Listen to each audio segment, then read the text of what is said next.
Karena merasa dirinya terlalu buruk, rupa pria itu selalu menatap cermin setiap tengah malam dengan penuh kebencian. Sebagai hasil dari penyatuan manusia dan binatang buas, ayah kandungnya sendiri ingin membunuhnya, dan ibunya memandang dengan jijik padahal ia adalah seorang pangeran yang mengalir darah bangsawan. Ia tumbuh besar diperlakukan layaknya sampah yang tak berharga. Bahkan di hari pernikahannya yang sakral, ia harus menyembunyikan wajahnya di balik helm besi yang dingin. Sehingga meski sudah 82 hari menikah, Lilian sama sekali tidak tahu seperti apa rupa suaminya sendiri. Nasib Lilian sungguh menyedihkan. Ayahnya yang gila harta telah menjualnya 2 kali demi keuntungan pribadi, namun kedua suami sebelumnya tewas secara tragis. Lilian pun dicap sebagai wanita terkutuk. Wanita pembawa sial yang mencabut nyawa suaminya. Ayahnya yang serakah bahkan mengancam akan menyakiti adik-adiknya jika Lilian menolak untuk menikah lagi. Tanpa pilihan lain, Lilian menyerahkan hidupnya pada sang Duke. Rumor mengatakan bahwa Duke ini adalah sosok yang kejam dan tak kenal ampun. Seorang gila perang yang telah menaklukkan 4 kerajaan dengan tangan besinya. Tak hanya itu, sebagai anggota keluarga kerajaan, darah setengah iblis mengalir deras di nadinya. Ia adalah anak haram yang ditakuti. Tak lama kemudian, pernikahan penuh sandiwara itu pun digelar. Di altar sang mempelai pria, muncul dengan zirah lengkap menutup rapat wajahnya dari dunia. Setelah pesta usai rombongan itu kembali ke wilayah kekuasaan Duke.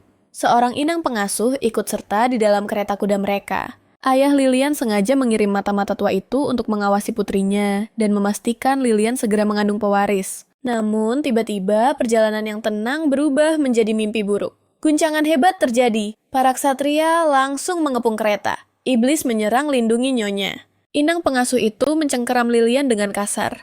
Wajahnya pucat pasi. Jika kita mati di sini, kau harus mati bersamaku, Nona. Di saat nyawa berada di ujung tanduk seperti ini. Yang dipedulikan wanita tua itu hanyalah wajah Lilian yang tidak boleh tergores sedikit pun. Ayah kandungnya benar-benar lebih kejam daripada orang asing. Seekor serigala iblis dengan mata merah menyala muncul di luar jendela. Lilian menoleh dan bertatapan langsung dengan monster itu. Tiba-tiba, crash!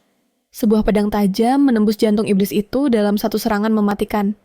Saat monster itu tumbang, sosok pria gagah muncul di balik debu pertarungan. Inang pengasuh di sebelahnya langsung pingsan karena ketakutan. Lilian terpaku menatap pria itu. Mungkinkah dia sang Duke jika bukan betapa malunya aku? Pria di hadapannya tidak mengucapkan sepatah kata pun. Mereka hanya saling menatap dalam keheningan yang intens, hingga sebuah suara memecah lamunan itu.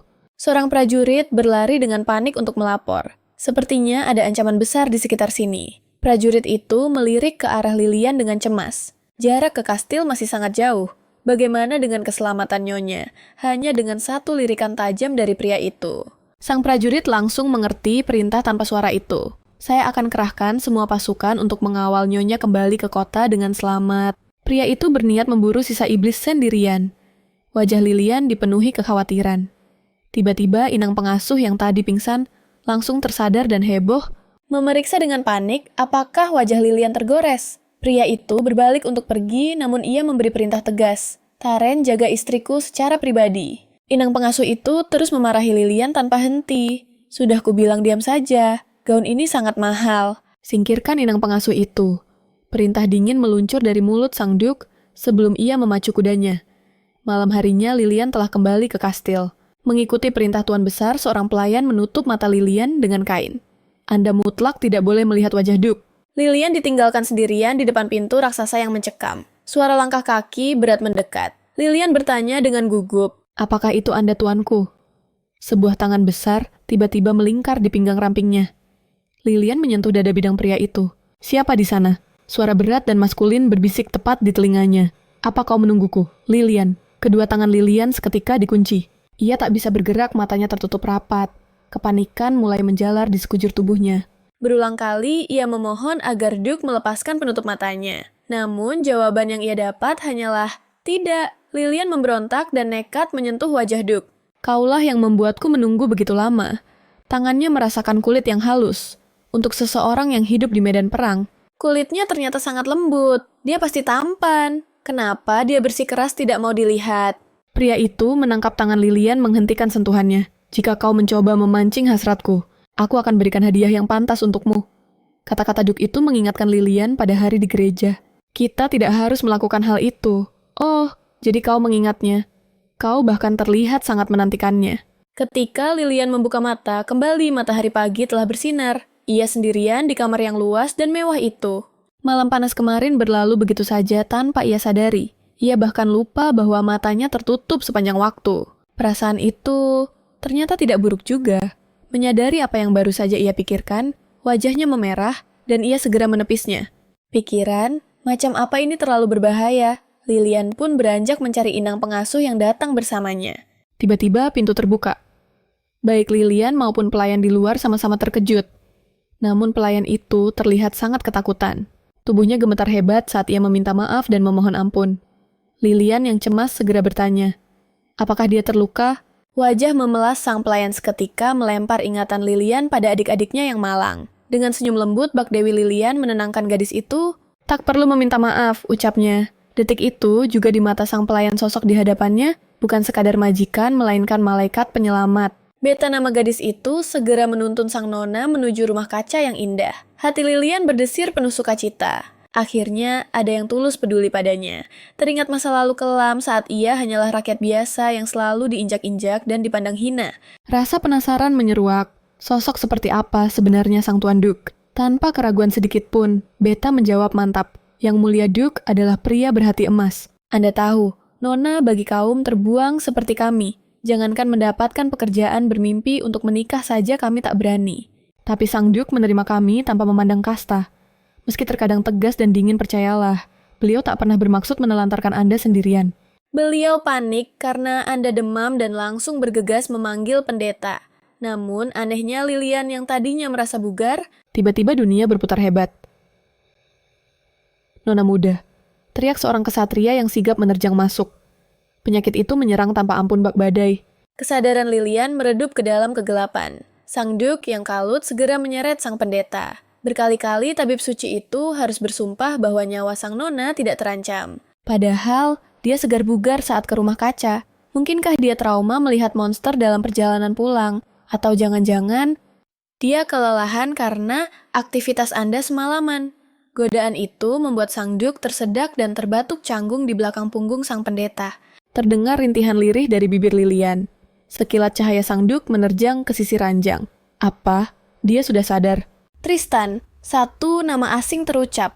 Demam tinggi telah mengacaukan pikirannya. Apakah dia mengira pria di hadapannya adalah saudaranya? Kumohon jangan beritahu ayah kalau aku sakit. Nanti engkau yang akan dihukum habis-habisan. Keheningan menyelimuti ruangan. Saat Lilian memohon sekali lagi, api cemburu dan rasa penasaran membakar hati sang Duke. Siapa sebenarnya bajingan bernama Tristan ini? Mungkinkah ada pria lain yang selama ini melindunginya? Menelan egonya sang Duke memutuskan bermain peran demi menenangkan istrinya. Aku mengerti, aku berjanji. Mendengar suara berat yang menenangkan itu, Lilian kembali terlelap dengan damai. Aku yang akan menjaganya malam ini. Keluarlah. Namun sebelum sang pendeta melangkah pergi, sebuah pertanyaan tajam terlontar. Sampai kapan Anda akan menyembunyikan wajah asli Anda? Kondisi Nona sudah sangat rapuh. Dia akan mati ketakutan jika melihat rupa monster ini. Jawab Duke penuh kepahitan. Sang pendeta melirik cermin besar di sudut kamar. Bukankah cermin itu Anda beli untuk melatih ekspresi demi Nona? Waktu berlalu dan ajaibnya kondisi fisik Lilian membaik dengan pesat. Ia bertanya pada Beta, di mana perawat yang dulu? Sayangnya Lilian tak tahu bahwa wanita tua itu telah ditendang keluar tepat di hari kedatangan mereka. Beta tak berani mengungkap alasannya. Di saat itulah sang pendeta jenaka datang berkunjung. Tak menyia-nyiakan momen pria itu membungkuk elegan memperkenalkan diri. Perkenalkan Nona, nama saya Ivan Jill. Pendeta paling setia milik yang mulia Duke. Ivan menghela, napas panjang wajahnya penuh kelegaan. Puji dewa, Anda pulih begitu cepat. Jika tidak, saya khawatir kepala para pelayan akan menggelinding di lantai. Padahal mereka orang-orang baik. Wajah Lilian memucat, tangannya gemetar menutup mulut. Bagaimana dengan Beta dia? Gadis yang sangat cakap. Tenang, dia lolos dari maut. Tiba-tiba Ivan terbahak-bahak. Hahaha, saya cuma bercanda, Nona polos sekali. Anda mempercayainya. Tawa itu menggelegar. Lilian cemberut, sedikit tersinggung. Lelucon macam apa itu? Tidak lucu. Namun fokus Lilian segera beralih ke sosok suaminya. Sebenarnya, orang seperti apa Duke itu? Kini giliran Ivan yang terbelalak kaget. Tunggu, Anda benar-benar belum pernah melihat wajah suami Anda sendiri. Melihat anggukan polos Lilian seketika, Ivan mengerti situasi pelik di rumah tangga ini. Tuan Duke memang punya masalah kepercayaan diri yang parah. Ivan menggebrak meja dengan semangat berapi-api. Ini tidak bisa dibiarkan. Jika Anda ingin melihat wajahnya, kita serbu dia sekarang juga. Sang pendeta nekat menyeret Lilian untuk memburu keberadaan sang Duke.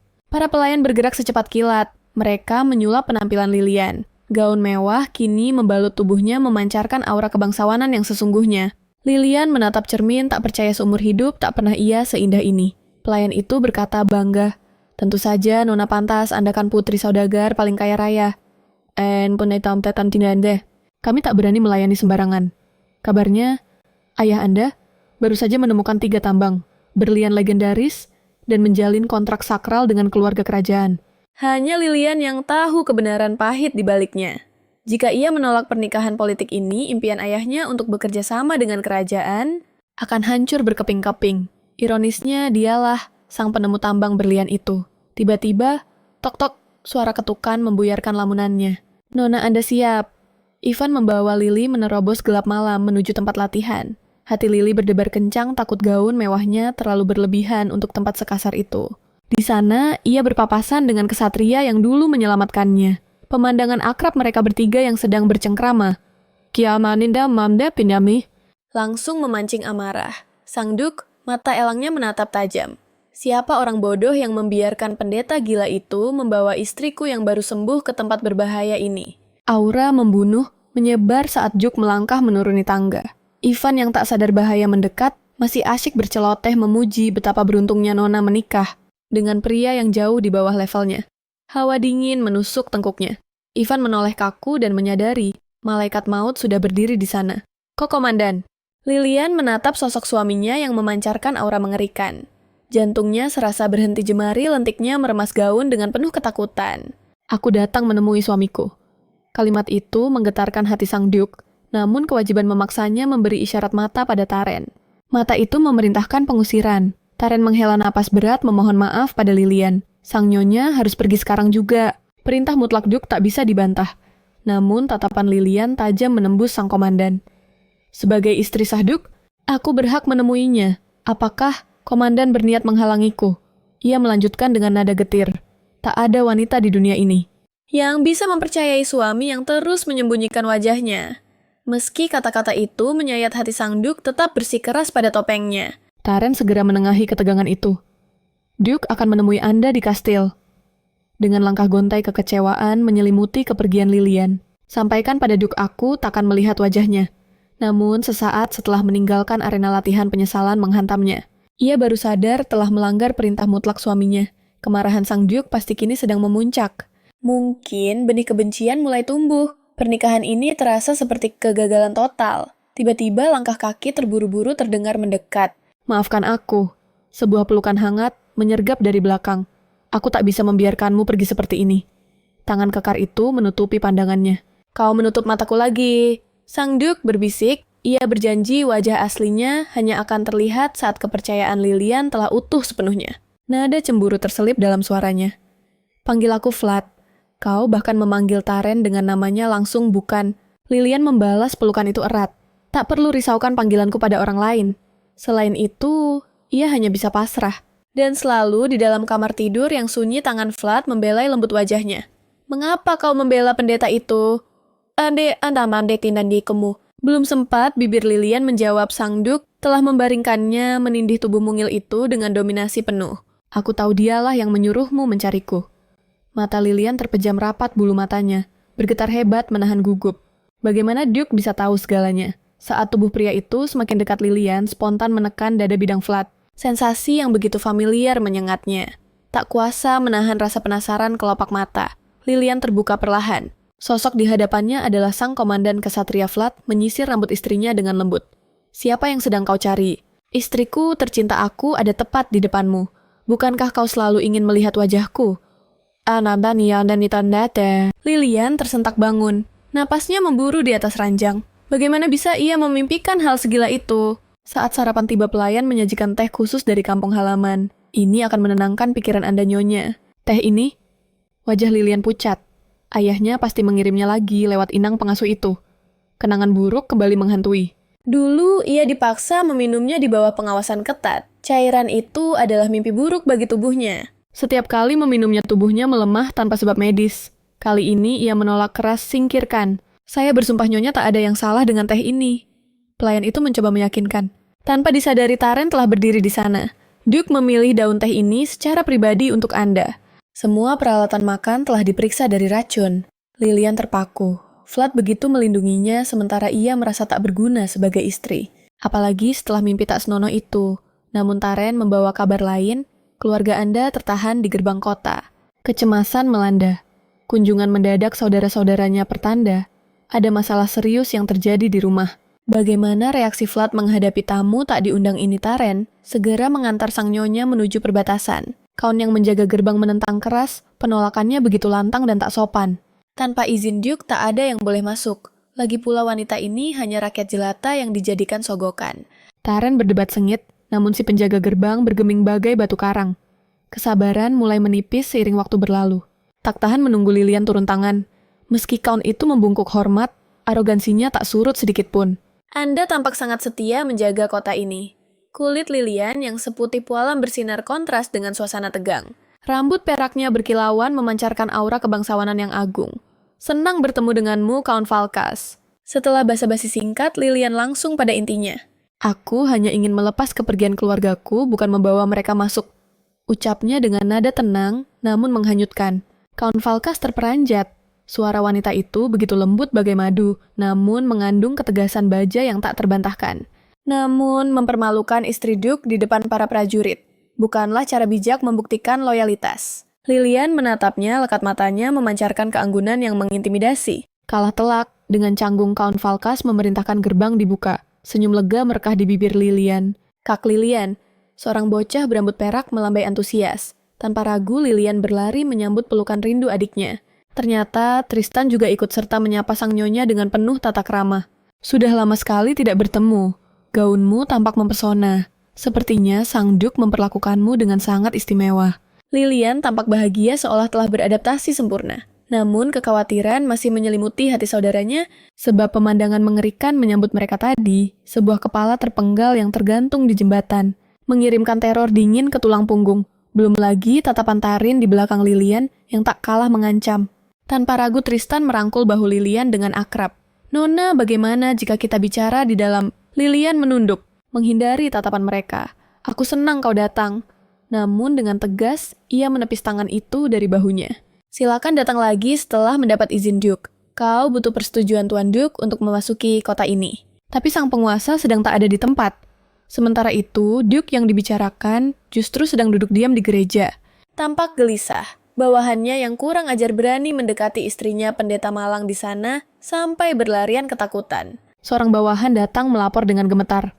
Saudara nyonya tiba-tiba datang berkunjung. Apa perintah Anda? Tuanku, tanpa ragu Vlad menjawab. Lakukan apapun yang diinginkan istriku. Lilian pun membawa tamu itu masuk. Percakapan panjang mengalir melepas rindu setelah bertahun-tahun terpisah. Namun, entah mengapa, Tristan mengungkit masa lalu saat ia melamar Lilian. Kala itu, Lilian kecil pernah mencurahkan isi hatinya bahwa ia tak ingin menikah. Dan apa reaksi Tristan? Ia menggenggam lembut tangan Lilian, menyodorkan bunga tulip dan pemuda itu mengucap janji suci bahwa suatu hari nanti, ia akan melamar dengan bunga yang jauh lebih indah. Menikahlah dengan temanmu, bukan orang asing yang tak kau kenal. Bukankah itu lebih baik? Itulah kata-kata manis Tristan dulu. Lilian tak menyangka. Pria itu masih mengingat segalanya. Tristan terdiam sejenak, lalu tiba-tiba mencondongkan tubuhnya ke arah Lilian. Apa aku lebih tampan dari suamimu? Pertanyaan menjebak yang membuat lidah Lilian keluh. Wajah suami tak jadi masalah. Kau bohong. Tristan mengenal wanita itu terlalu dalam. Ia membongkar rahasia itu tanpa ampun. Kau belum pernah melihat wajah Duke, kan? Malam pun tiba Vlad kembali ke kastil. Ia melihat Lilian mondar-mandir gelisah hingga gelap menyelimuti. Di tangannya tergenggam tempat lilin dan sehelai pita. Sore tadi, hasutan Tristan membakar keberaniannya untuk melanggar aturan. Tristan meyakinkannya jika Duke tahu ia tak peduli pada rupa fisiknya, kesalahpahaman mereka bisa berakhir. Terbakar oleh dorongan itu, Lilian membulatkan tekad. Ia menyembunyikan lilin itu. Ia akan mencuri pandang saat suaminya terlelap nanti. Sekarang ia harus menutup matanya rapat-rapat sebelum sang Duke masuk. Istriku sungguh makhluk kecil yang menggemaskan. Suara berat terdengar dari belakang. Dia kembali. Tuanku, aku kesulitan mengikat ini. Vlad melangkah maju membantu, namun ia mengoreksi panggilannya. Panggil aku Vlad, sebut namaku. Jemari pria itu menyisir lembut rambut sutranya. Memberikan sensasi menggelitik. Sentuhan tak terduga itu memacu jantung Lilian. Kenapa ia begitu gugup? Dengan cemas, Lilian bertanya, apa kau terluka oleh iblis saat perang? Sebagai istri, ia wajib memastikan. Vlad menggenggam tangan Lilian menepis kekhawatiran itu. Ia baik-baik saja. Perlakuannya begitu hati-hati. Seolah Lilian adalah boneka kaca yang rapuh. Lilian menarik tangannya menyentuh pipi Vlad. Bagaimana sekarang? Vlad tersenyum tipis. Istrinya benar-benar menggemaskan. Larut malam pun, tiba saat Lilian tampak tertidur pulas. Ia membuka matanya, pria di sampingnya sudah terlelap. Lilian bangkit menatap sosok itu. Bahkan punggung Vlad yang sedang tidur adalah pemandangan langka. Pria itu selalu lenyap saat fajar. Saat Lilian bangun, Vlad sebenarnya terjaga. Lilian mengira aksinya aman. Hati-hati, ia mengambil lilin dari kolong tempat tidur. Tak ada yang perlu ditakutkan. Hanya satu kali lihat. Lalu lilin akan dimatikan. Ia hanya butuh sedikit cahaya. Namun saat ia berbalik, Vlad sudah duduk tegak. Belum sempat Lilian melihat, jelas sebuah tangan besar menutupi matanya. Amarah sang Duk telah bangkit. Sentuhan tiba-tiba itu mengguncang tubuh Lilian, menjatuhkan lilin dari genggamannya. Duk menekan tubuh Lilian ke bawah. Sepertinya kau sudah siap menanggung akibat perbuatanmu. Suara berat Vlad sedingin mata pedang. Ayo, teruslah mencoba melihat wajahku. Jika kau sanggup menanggungnya, lanjutkanlah. Melihat wujud asliku hanya akan menghancurkan pernikahan ini menjadi kepingan neraka. Kemurkaan Vlad membuat nyali Lilian ciut meski pria itu mati-matian menahan emosi yang meledak-ledak. Lilian memejamkan matanya menolak untuk menatap kenyataan pahit ini.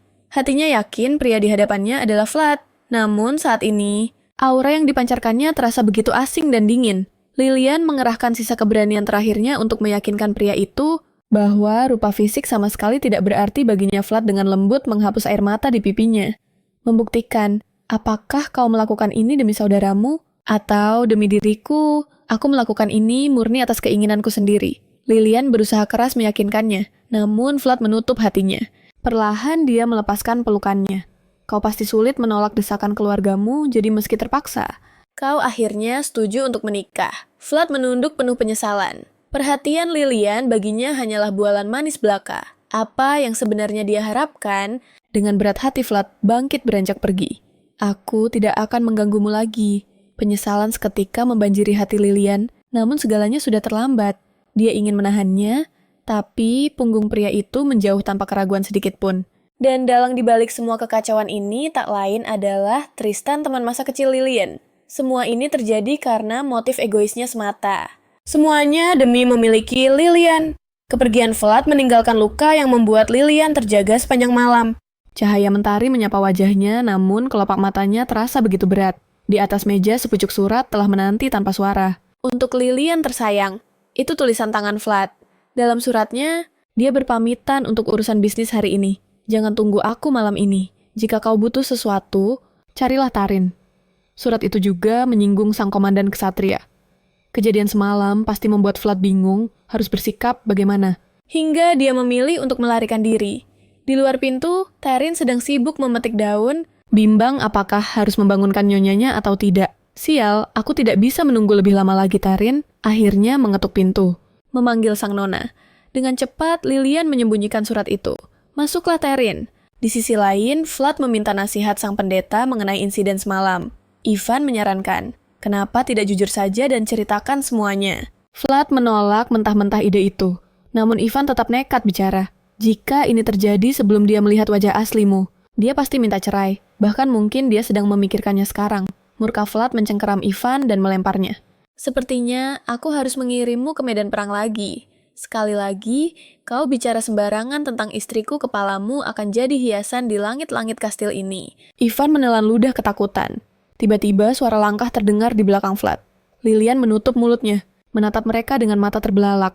Ivan panik dan buru-buru merapikan pakaiannya. Nona, bagaimana Anda bisa ada di sini?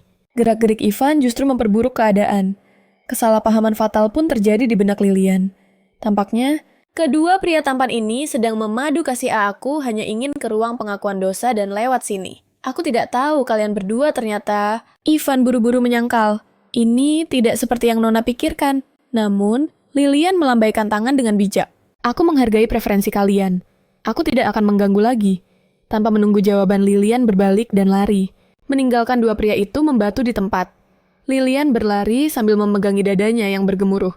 Pemandangan macam apa tadi, Lilian sayangku, tolong tunggu. Vlad mengejarnya keluar dari gereja. Langkah Lilian terhenti seketika. Suara itu, apa yang baru saja dia dengar? Sial, ini semua gara-gara Ivan sampai dia salah bicara. Lilian berbalik dan menghampiri pria itu.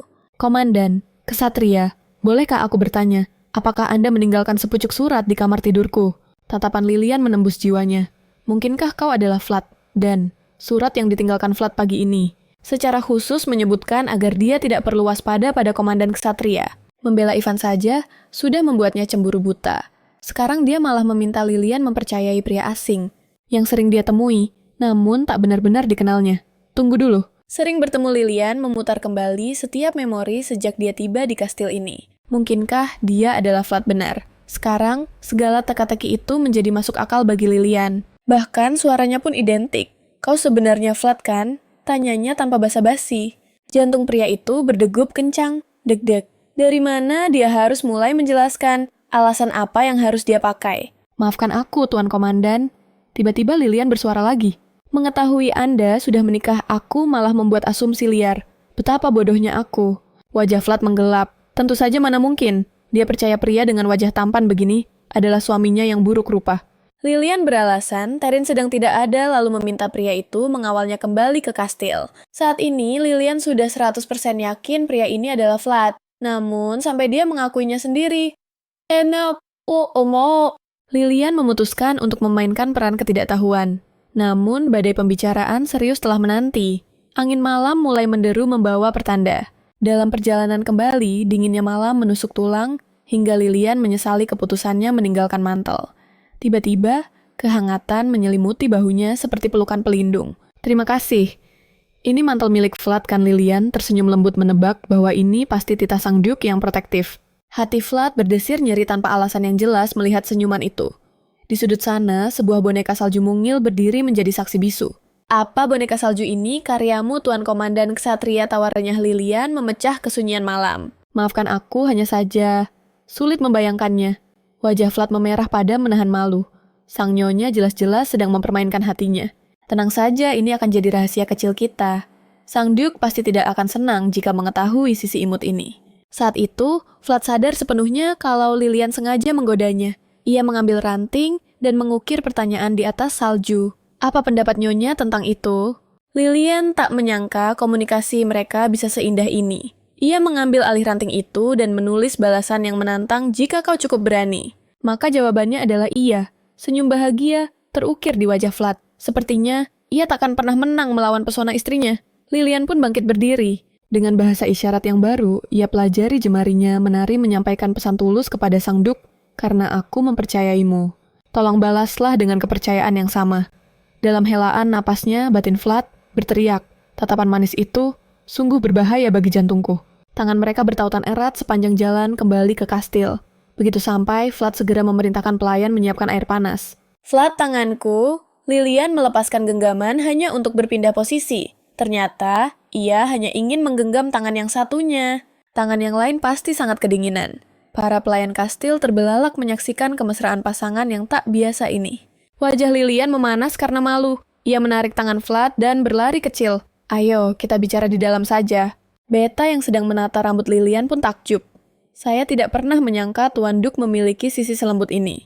Anda tidak tahu betapa terkejutnya kami semua. Berkat kehadiran Nyonya Kastil yang suram ini akhirnya memiliki nyawa kembali. Lilian menjawab dengan tulus, aku pun mulai mencintai tempat ini karena keberadaan kalian. Wajah Beta berseri-seri mendengar itu. Anda dan keluarga Anda sama-sama dermawan. Keluarga alarm bahaya berdering di benak Lilian. Apakah pria itu telah melakukan sesuatu? Benarkah maksudmu pria berkuncir kuda itu? Dia hanya mengajukan beberapa pertanyaan sederhana. Tentang berapa gaji kami dan apakah kami betah bekerja di sini. Benar dugaan Lilian itu pasti ulah Tristan. Namun bagaimana bisa dia menyusup ke asrama pelayan? Ada tiba-tiba mendekat dengan canggung. Membisikkan rahasia yang membuat mata Lilian terbelalak kaget. Tanpa membuang waktu ia bergegas memburu Tristan. Lilian muncul dengan gaun merah yang memukau membuat Tristan terpaku sesaat. Kau di sini. Sedang membongkar kargo dari ibu kota. Biarkan aku yang mengambil alih. Ini adalah wilayah kekuasaanku sebagai nyonya rumah ini. Tristan buru-buru menyembunyikan daftar inventaris. Urusan ini terlalu rumit untukmu, Nyonya.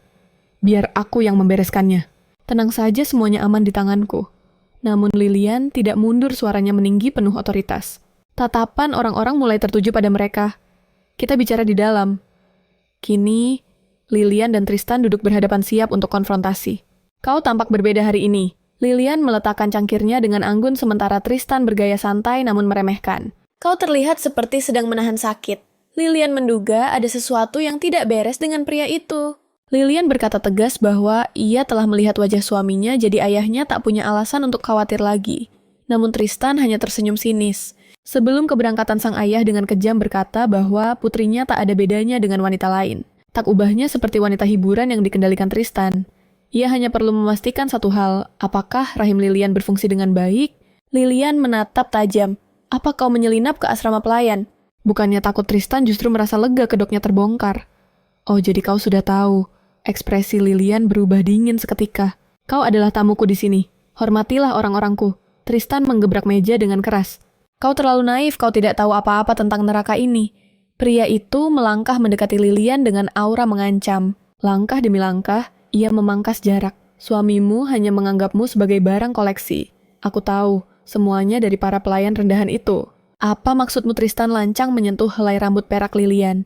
Dia masih belum berani menunjukkan wajah aslinya padamu kan? Tidakkah itu aneh bagimu?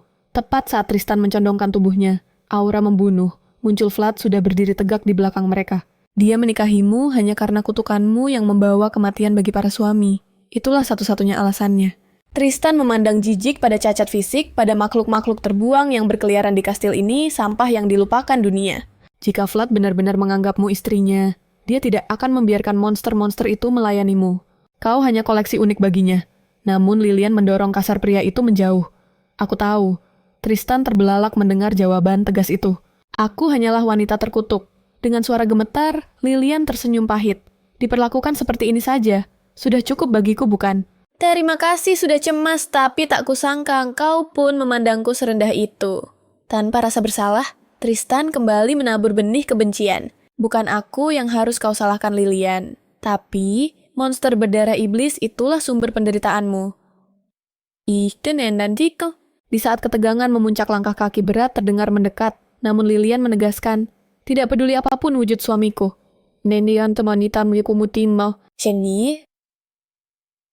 Entah dia monster atau iblis sekalipun, dibandingkan dirimu, dia jauh lebih mulia. Minta maaflah pada suamiku sekarang juga. Tristan tersenyum sinis. Wah, tampaknya kau sudah sangat nyaman menjadi seorang Duchess. Hasutannya gagal total membuat Tristan mulai kehilangan kendali emosi. Memangnya hubungan semu ini bisa bertahan berapa lama? Saat dia bosan, wanita lain pasti akan menggantikanmu. Menyadari kehadiran sang Duke di belakangnya Tristan, sengaja memancing api. 3 kali kau menikah, 3 kali pula aku yang menghapus air matamu. Cuma aku yang tahu betapa kau membenci pernikahan ini. Dengan kasar Vlad menepis tangan kotor itu, berani-beraninya dia menyentuh miliknya. Tak peduli dia Duchess atau teman lamamu. Jangan pernah menekannya seperti ini. Tristan menatap sang Duke dengan tatapan menantang. Kenapa? Apa kau takut? Hanya karena monster ini ada di depan matamu. Vlad tak gentar. Terin seret dia ke penjara bawah tanah atas, tuduhan penyerangan terhadap bangsawan. Vlad menatap Lilian sejenak lalu menjatuhkan bom berikutnya. Dan satu lagi, menghasut pelayan istana ke dalam prostitusi. Mata Lilian terbelalak tak percaya. Tristan benarkah itu? Namun pria itu tetap berakting tenang. Kuharap kau tak termakan fitnah murahan ini, Lilian. Keheningan menyelimuti mereka saat Tristan diseret paksa. Rasa bersalah menghimpit dada Lilian. Maafkan aku, Vlad. Aku tak menyangka akan jadi begini. Istirahatlah, Beta akan menjagamu. Tanpa banyak kata Vlad, menarik tubuh mungil itu ke dalam pelukan hangatnya. Kita bicara lagi saat kau sudah tenang.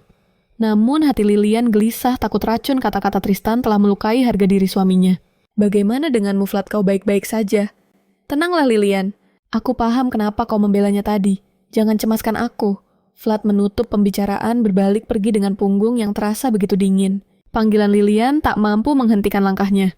Jurang pemisah kembali terbentang membuktikan hati mereka belum sepenuhnya bersatu.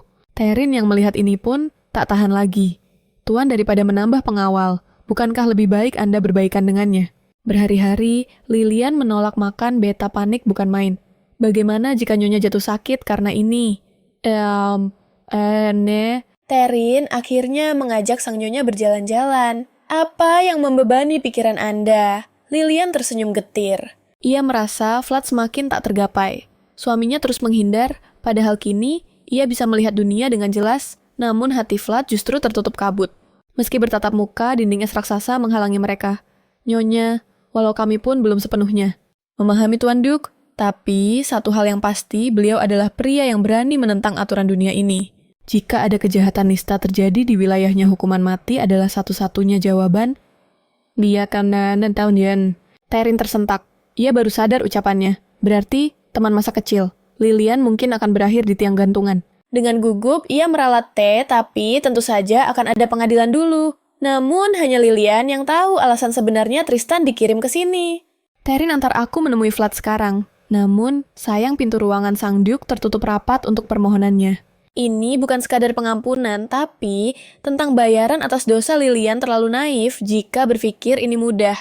Lelaki mana yang sudi melihat istrinya memohon demi pria lain? Harga diri Vlad tercabik dan ia menolak mentah-mentah. Ingatan pahit kembali menghantui Vlad. Saat Lilian tak sadarkan diri nama Tristan yang terucap dari bibirnya, mereka pasti selalu bersama selama ini. Vlad memijat pelipisnya tersiksa oleh api cemburu yang membakar akal sehatnya. Sepertinya aku salah datang ke sini. Saat Lilian berbalik pergi pertahanan Vlad, akhirnya runtuh. Jangan pergi Lilian, suaranya parau. Karenamu, perlahan aku merasa menjadi orang bodoh. Vlad mendekap erat tubuh istrinya dari belakang. Dan yang paling menggelikan, aku sama sekali tidak keberatan menjadi bodoh untukmu. Hanya satu pintaku, jangan sebut nama bajingan itu dengan lembut. Aku terbakar cemburu. Lilian berbalik menatap manik mata suaminya dalam-dalam. Vlad, aku mungkin belum memahamimu seutuhnya, tapi aku bersedia belajar. Akhirnya, dinding pemisah itu hancur. Vlad meraih tangan Lilian, mengecupnya dengan penuh pemujaan. Jika kau bersedia, akan kuceritakan setiap rahasia dalam hidupku. Tak kuasa menahan gejolak cinta wajahnya mendekat. Namun jari Lilian menahan bibirnya. Tunggu dulu, bagaimana jika ada pelayan yang masuk? Yes, Samuel. Vlad terkekeh, rendah suara yang menggetarkan jiwa. Bukankah kita pernah melakukan hal yang lebih liar di ruangan ini? Klik pintu terkunci rapat. Atau, kau justru ingin aku membiarkannya terbuka agar semua orang tahu? Wajah Lilian memerah padam. Tentu saja tidak. Dan soal yang lalu, aku tidak ingat sama sekali. Vlad menyeringai nakal. Kalau begitu, biarkan hari ini menjadi yang pertama bagimu. Melihat ini dengan mata kepalanya sendiri, ingatan Lilian terlempar ke masa lalu. Bukankah benda itu ada di meja kerja Vlad? Waktu itu dia mendorong Duke dengan keras. Ini semua salahmu. Namun Vlad justru menatapnya dengan tatapan penuh pemujaan. Ya ini salahku, tapi kali ini kau tidak bisa menyalahkanku. Sementara itu, di dalam penjara yang dingin, Tristan masih belum pulih dari lukanya. Siapa sangka suami Lilian memiliki wajah seperti itu dan Delayan berdiri di luar tersenyum sinis. Pantas saja Lilian menyukainya, wajahnya begitu tampan. Bangsawan rupawan dengan karakter sebaik itu adalah permata langka. Namun, sang Duke yang sedang dipuji Dandelion tiba-tiba muncul di belakangnya bagaikan hantu. Dandelion terlonjak kaget. Apakah dia mendengar semuanya? Di dalam sel, Tristan mulai memprovokasi. Meski aku tak tahu cara licik apa yang kau pakai untuk merayu Lilian, menurutmu siapa yang akan lebih dia percayai di antara kita? Kata-kata racun itu membuat ekspresi Vlad menggelap seketika. Kau bicara seolah tahu segalanya. Tristan tertawa meremehkan. Tentu saja, seumur hidupnya Lilian disiksa oleh keluarganya sendiri. Dia bahkan mengira kematian ibunya adalah kesalahannya. Tak ada yang bisa menyelamatkannya kecuali dia sendiri yang melangkah keluar. Karena itu, aku ingin Lilian bergantung padaku setiap kali dia terluka. Tapi kau merebut posisi itu dariku. Vlad memotong dengan dingin. Itu bukan ketergantungan. Itu hanyalah rasa sakit yang memaksanya menerima nasib. Aku yakin kau sudah jatuh hati padanya. Sayangnya Lilian tidak pernah membalas perasaanmu, bukan? Setelah caramu gagal, kau mulai mengancamnya. Betapa menyedihkan. Bukankah kelakuanmu persis seperti orang itu? Rahasianya terbongkar amarah. Tristan meledak. Kau juga sama saja. Kau cuma butuh istri cantik yang penurut. Sering Vlad menghunus pedangnya tepat ke leher Tristan. Jika benar begitu, kepalamu sudah menggelinding sejak tadi. Ujung pedang itu menggores kulit meneteskan darah segar. Darah mengalir di lehernya. Aku berbeda denganmu. Aku sanggup melawan seluruh dunia demi Lilian. Aku rela menjadi trofinya, jadi buang jauh-jauh harapanmu. Di sisi lain, Vlad membiarkan Lilian masuk ke ruang kerjanya tanpa ragu. Tentang aku, lihatlah sekelilingmu. Saat memeriksa tumpukan dokumen itu, Lilian akhirnya menyadari sesuatu. Vlad menanggung beban hidup seluruh penduduk wilayah ini. Pasti sangat berat baginya, gumam Lilian pelan. Dia bukan hanya suami yang baik, tapi juga pemimpin yang hebat. Tiba-tiba sebuah buku tentang iblis menarik perhatiannya. Apa ini? Belum sempat membuka suara keributan terdengar dari luar, dan Delian memaksa masuk. Teran berusaha menahannya tapi gagal. Apa yang terjadi? Ternyata Dandelion membawa kabar mengejutkan tentang Tristan. Setelah mendengar ucapan Tristan di penjara Dandelion, akhirnya tahu betapa besar pengorbanan kakaknya demi keluarga. Lilian bingung dengan sikap adiknya yang tiba-tiba. Dengan suara bergetar sang adik mengaku, Tristan dan Duke bertengkar hebat di penjara, dan Duke mengangkat pedangnya untuk membunuh Tristan. Lilian mencengkeram bahu Dandelion. Apa Vlad turun tangan sendiri? Tanpa pikir panjang, Lilian berlari ke penjara. Dia memohon agar Vlad mengampuni nyawa Tristan. Kecewa, Vlad melempar pedangnya ke lantai. Perasaan macam apa yang kau miliki untuk bajingan ini? Sebagai nyonya wilayah ini, kau merendahkan diri untuk memohon padaku. Vlad berbalik pergi. Dia takut mendengar jawaban yang akan menghancurkan hatinya. Lilian mengangkat gaunnya dan mengejar suaminya. Ini bukan demi Tristan, tapi demi diriku sendiri. Jawaban itu mengejutkan semua orang. Dengan langkah pasti, Lilian berjalan mendekati Vlad. Kali ini, aku ingin menyelesaikannya sendiri. Membiarkan Tristan masuk ke kastil adalah tanggung jawabku. Saat aku ke kantormu tadi, aku hanya ingin memastikan tak ada yang terluka dan meminta maaf. Lilian menundukkan kepalanya dalam-dalam. Aku lebih memilih seperti dulu saat aku tak bisa melihat wajahmu. Sekarang, meski kita berhadapan, rasanya ada jurang pemisah yang begitu dalam di antara kita. Aku tak mau terus begini. Air mata Lilian tumpah tak terbendung.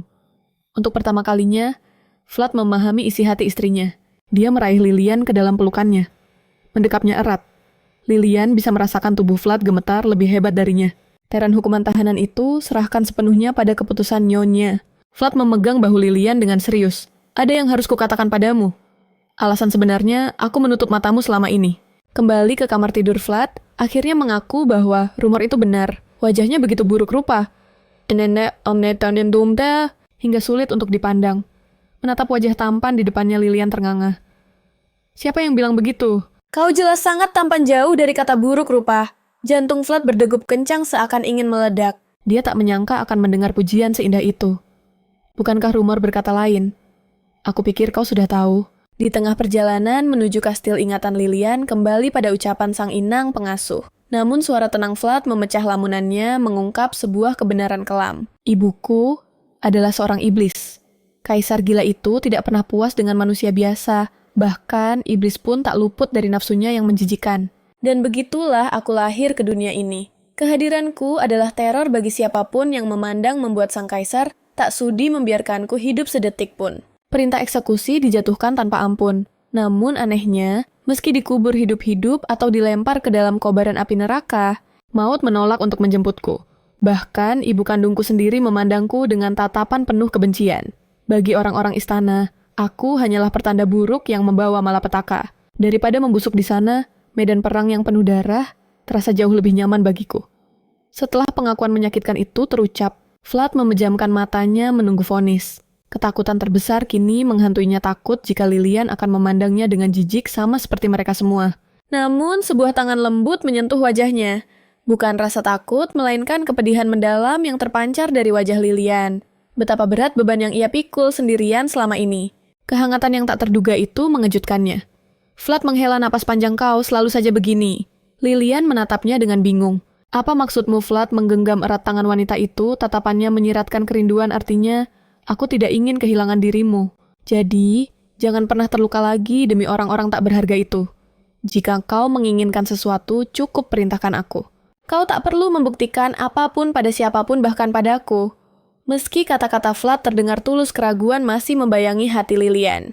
Benarkah aku begitu berharga bagimu, tapi kau menutup mataku menipuku dengan berpura-pura menjadi komandan ksatria saat pertama kita bertemu. Jika kau benar-benar peduli padaku, bisakah kau mengabulkan satu permohonanku? Dengan persetujuan sang Duke, Lilian membawa Taren menjelajahi wilayah itu. Taren terbelalak tak menyangka tuan besarnya benar-benar mengizinkan hal ini. Lilian begitu antusias melihat kehidupan rakyat jelata.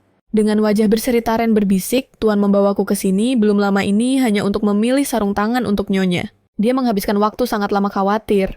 Apakah Anda akan menyukainya atau tidak? Saat mereka asyik berbincang hangat, sekelompok anak-anak melintas dengan penuh tawa. Kepolosan dan kebebasan mereka seolah melempar Lilian kembali ke masa lalunya. Dulu ia pun sebebas itu penuh rasa ingin tahu pada dunia. Pertanyaan-pertanyaannya yang tak terduga selalu membuat para guru kewalahan dan marah. Ia pernah memiliki masa-masa indah itu. Namun mungkin karena terlalu larut dalam nostalgia, Lilian tanpa sadar terpisah dari Taren. Ia mencoba mencari pelayannya, namun serbuan para pedagang yang terlalu antusias membuatnya kewalahan. Lilian benar-benar tersesat di tengah keramaian. Lebih baik kembali ke tempat awal dan menunggu, Taren pikirnya. Namun begitu ia melangkah, bulu kuduknya meremang. Ia merasakan tatapan seseorang mengikutinya. Namun saat ia menoleh cepat, tak ada siapa-siapa di sana. Tiba-tiba, sebuah tangan kekar mencengkeram bahunya Lilian terhuyung ke belakang, jatuh tepat ke dalam pelukan bidang seseorang. Hati-hatilah di tempat seperti ini. Suara rendah yang begitu familiar berbisik di telinganya. Itu Vlad. Ternyata, suaminya baru saja melindunginya dari copet pasar yang mengincar. Rupanya, sang Duk tak bisa tenang membiarkannya pergi hingga rela menyamar dan membuntutinya diam-diam. Lilian tak bisa menahan pujiannya, pakaian ini kau terlihat sangat tampan. Meski sebenarnya aku ingin pergi sendiri. Vlad berdehem, canggung wajahnya sedikit memerah, karena aku tak bisa melihatmu kecemasan itu membunuhku. Luluh oleh pengakuan itu, Lilian memeluk suaminya erat. Karena kau sudah berdandan dan keluar sejauh ini, bagaimana jika kita menginap di luar kastil malam ini? Layaknya pasangan suami istri biasa. Malam pun turun, namun Vlad gelisah tak bisa memejamkan mata. Ia bangun dengan kasar. Kondisi penginapan ini terlalu sederhana. Ia tak tega membiarkan Lilian tidur di tempat seperti ini. Sang istri dengan lembut menenangkan suaminya, tempat ini sudah cukup nyaman sayang. Masih banyak tempat lain yang bahkan tak punya perapian di musim dingin. Lagi pula, bukankah ada engkau di sisiku? Setelah mengucapkan kata-kata manis itu, Lilian kembali berbaring. Vlad akhirnya menyerah dan berbaring pasrah. Tiba-tiba Lilian memeluk pinggangnya, serangan mendadak itu membuat tubuh sang Duk kaku. Apakah akan lebih hangat jika aku tidur memelukmu seperti ini? Keesokan paginya, saat Lilian masih terbuai mimpi, ia merasakan sensasi aneh di bawah telapak tangannya. Sentuhan kulit yang halus dan keras membuatnya tersentak bangun. Apa yang terjadi? Vlad menatapnya dengan senyum bangga yang menggoda. Kau boleh menyentuhnya lebih lama lagi. Istriku, kau sudah bangun. Kenapa kau melepas pakaianmu tanpa alasan? Pria itu tersenyum nakal seraya memeluk istrinya perapian mati dini hari tadi. Kupikir saling berpelukan tanpa penghalang akan lebih hangat. Lilian teringat sarannya semalam. Wajahnya langsung merah padam karena malu. Cepat pakai bajumu ini, perintah teriaknya salah tingkah. Kembali ke kastil. Lilian dibanjiri hadiah mewah bukti cinta suaminya. Namun di sisi lain, Vlad kembali disibukkan dengan urusan pemerintahan yang pelik. Atmosfer di ruang rapat terasa seberat dasar rawa yang keruh. Seorang pemuda tampan dengan wajah lembut memecah keheningan yang mencekik. Saya percaya penduduk wilayah Cadus tidak seharusnya hidup bagaikan katak dalam tempurung. Kita tidak bisa terus-menerus menolak utusan kerajaan. Sudah saatnya gerbang wilayah ini dibuka. Mendengar itu, tangan Vlad terkepal erat menahan amarah. Ia menolak keras. Mereka tidak akan pernah memperlakukan rakyat yang cacat dan terluka dengan manusiawi. Pria itu memperlakukan para prajurit dengan sangat baik, tapi lihat kebusukan di baliknya. Kenapa Tristan berani mempertaruhkan nyawanya dengan menjual pelayan kastilku sebagai pelacur? Pemuda itu hanya bisa menunduk dalam diam saat diinterogasi. Sang pendeta pun tak ingin Duke mengotori tangannya demi sampah tak bermoral ini. Lalu bagaimana dengan bajingan bernama Tristan itu? Apa kau akan mengampuninya? Vlad terdiam sejenak, aura dingin menyelimutinya. Hukuman untuk orang itu akan diputuskan langsung oleh istriku. Sementara itu, di penjara bawah tanah Tristan mulai digiring keluar. Dengan angkuh, ia membual pada adik Lilian, kalau kakaknya ingin bertemu dengannya secara pribadi, ia pikir jalan menuju perdamaian sudah terbuka lebar. Kenapa ia begitu yakin? Karena Lilian tidak pernah mengecewakannya. Kini, Tristan berlutut dengan penuh percaya diri. Meski tangan terikat di punggung, ia mengucapkan terima kasih dengan nada manis yang menjijikan. Syukurlah kau menghentikan Duke tepat waktu, Lilian. Aku selalu memikirkanmu sepanjang waktu. Melihat Lilian hanya diam membeku di kursinya, Tristan tersenyum licik dalam hati. Ia yakin hati wanita itu sedang goyah. Lilian masih muda diperdaya seperti dulu. Namun kegembiraannya tak bertahan lama saat Lilian yang sejak tadi membisu akhirnya memecah keheningan dengan suara dingin. Tristan, kita bukan lagi teman. Kata-kata itu menghantamnya bak sambaran petir. Kau ingin menjual rakyatku sebagai pelacur dan masih berharap kita berteman. Kau datang ke sini juga untuk memata-mataiku kan? Tristan, yang terpojok menolak kalah. Ia mulai membela diri dengan panik. Tapi aku terpaksa melakukan semua itu. Hidupku selalu jadi korban keadaan. Lilian, sadarlah nasib kita ini sama. Orang lain takkan paham penderitaanku, tapi setidaknya kau harus mengerti. Tristan menyeret tubuhnya mendekat dengan putus asa. Ia bersimpuh di kaki Lilian dengan wajah memelas mengemis simpati murahan. Namun jawabannya tegas. Tidak, meski nyawamu kuampuni. Urusan kita belum selesai. Jangan harap bisa melihat wajahku lagi. Kau selamat hanya karena kompensasi uang dari serikat dagang. Pergi dan berterima kasihlah pada uang mereka bukan padaku. Tristan terbelalak tak menyangka Lilian bisa bersikap sedingin es. Apa kau berani melapor pada ayahmu soal ini? Pikirkan nasib adikmu kalau dia tahu kegagalanmu. Muak dengan ancaman busuk itu, Tarin spontan menghunus pedangnya. Namun Lilian menahannya dengan tenang. Tahan Tarin, biarkan saja. Tiba-tiba pintu terbuka lebar, dan Dilayan masuk membawa Vlad. Keputusan sang Duchess sudah bulat dan tak bisa diganggu-gugat. Hukuman tetap berlaku. Setelah ruangan sepi dari para pengkhianat Lilian, kembali membahas konsekuensi selanjutnya. Vlad segera merengkuh istri tercintanya ke dalam pelukan. Istirahatlah hari ini. Kau bisa menceritakan sisanya besok. Adikmu bilang kematian ibumu adalah salahmu, bukan? Mendengar itu, tubuh Lilian tersentak dan ia pun duduk tegak. Dia benar. Kesehatan ibu hancur karena terus melindungiku dari ayah. Vlad menggenggam erat tangan istrinya yang gemetar. Sakit penyakit bukan salah siapapun. Itu hanya takdir buruk Lilian. Seumur hidup baru kali ini ada seseorang yang menenangkan jiwanya seperti ini. Vlad membelai lembut wajahnya. Suasana kian hangat dan romantis, namun tiba-tiba Lilian menahan tangan suaminya.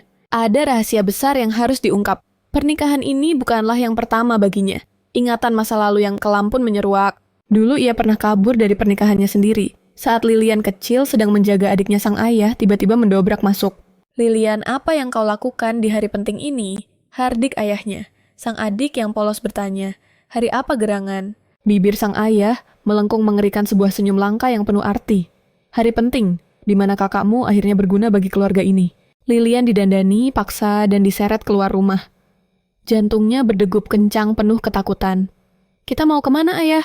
Bukan jawaban, malah bentakan kasar yang didapat. Sudah kubilang, jangan bicara tanpa izin, dasar anak bodoh. Ia mendesak kusir dengan tidak sabar mengingatkan Lilian pada para pelayan yang sering disiksa. Sambil menangis, ia memohon ayahnya berhenti. Tapi apa jawaban pria kejam itu? Asal kau tahu, orang-orang itu dipukuli karena kesalahanmu. Selama kau patuh padaku, mulai sekarang takkan ada lagi yang terluka. Kereta kuda berhenti. Mereka sampai di tujuan yang bagaikan neraka itu. Sebelum turun ancaman terakhir dilontarkan.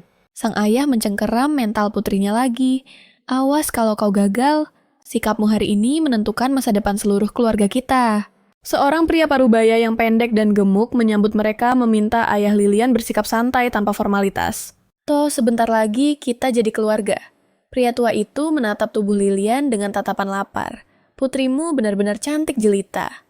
Ia tak sabar ingin segera melangsungkan pernikahan dan menyuruh Lilian tinggal agar terbiasa dengan rumah barunya. Sang ayah sama sekali tak peduli perasaan anaknya.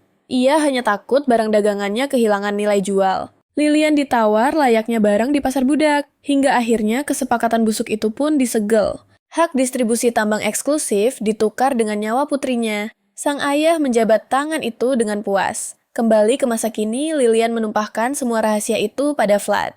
Cukup. Vlad mendekap istrinya dengan penuh kasih sayang. Kau tak perlu bicara lagi. Ayahmu sudah memberitahuku segalanya. Waktu itu, aku memohon pada ibu yang sedang sakit untuk menolongku. Kami berhasil kabur, tapi keluarga kami ditinggalkan dengan utang yang sangat besar. Kenyataan pahit menghantam. Karena tak mampu berobat sang ibu, harus meregang nyawa dalam penderitaan. Lilian terus dihantui penyesalan. Andai saja ia menikah lebih cepat, mungkin takdir ibunya takkan berakhir tragis. Vlad yang baru mengetahui kebenaran ini tersentak hebat. Rasa bersalah karena telah memaksanya menikah kini menyiksa batin sang Duke. Di mataku kau begitu bersinar. Jika aku tahu, lukamu sedalam ini, takkan kulepaskan kau hari itu. Gumamnya penuh sesal. Kelelahan merenggut kesadaran Lilian membuatnya terlelap di pangkuan Vlad. Tangan sang suami membelai lembut sementara ingatan melayang ke masa lalu. Benang takdir ternyata telah terjalin lama. Di sebuah hutan, sekumpulan anak sedang bergosip tentang monster mengerikan. Monster bermata merah yang mereka takuti. Itu adalah Vlad kecil. Saat sosok itu muncul teror melanda dan anak-anak itu lari tunggang langgang. Namun hanya Lilian yang terpaku di sana sendirian. Dengan gemetar ia menoleh perlahan. Rasa takut membuatnya mundur hingga terjatuh. Tapi monster yang digosipkan itu justru mengulurkan tangan padanya. Lilian merasakan kehangatan yang tulus bocah ini sama sekali bukan monster, seperti dalam cerita horor teman-temannya. Saat Lilian meminta maaf atas kelakuan temannya Vlad, justru terkejut bukan main. Ia langsung berbalik dan kabur secepat kilat. Tak terbiasa menerima kebaikan, ia melarikan diri karena malu yang luar biasa. Mengingatnya sekarang wajah Vlad masih terasa panas. Mengapa kenangan manis itu tiba-tiba muncul? Mungkin Lilian sudah lupa, tapi baginya keberadaan sang istri di sisinya sudah lebih dari cukup.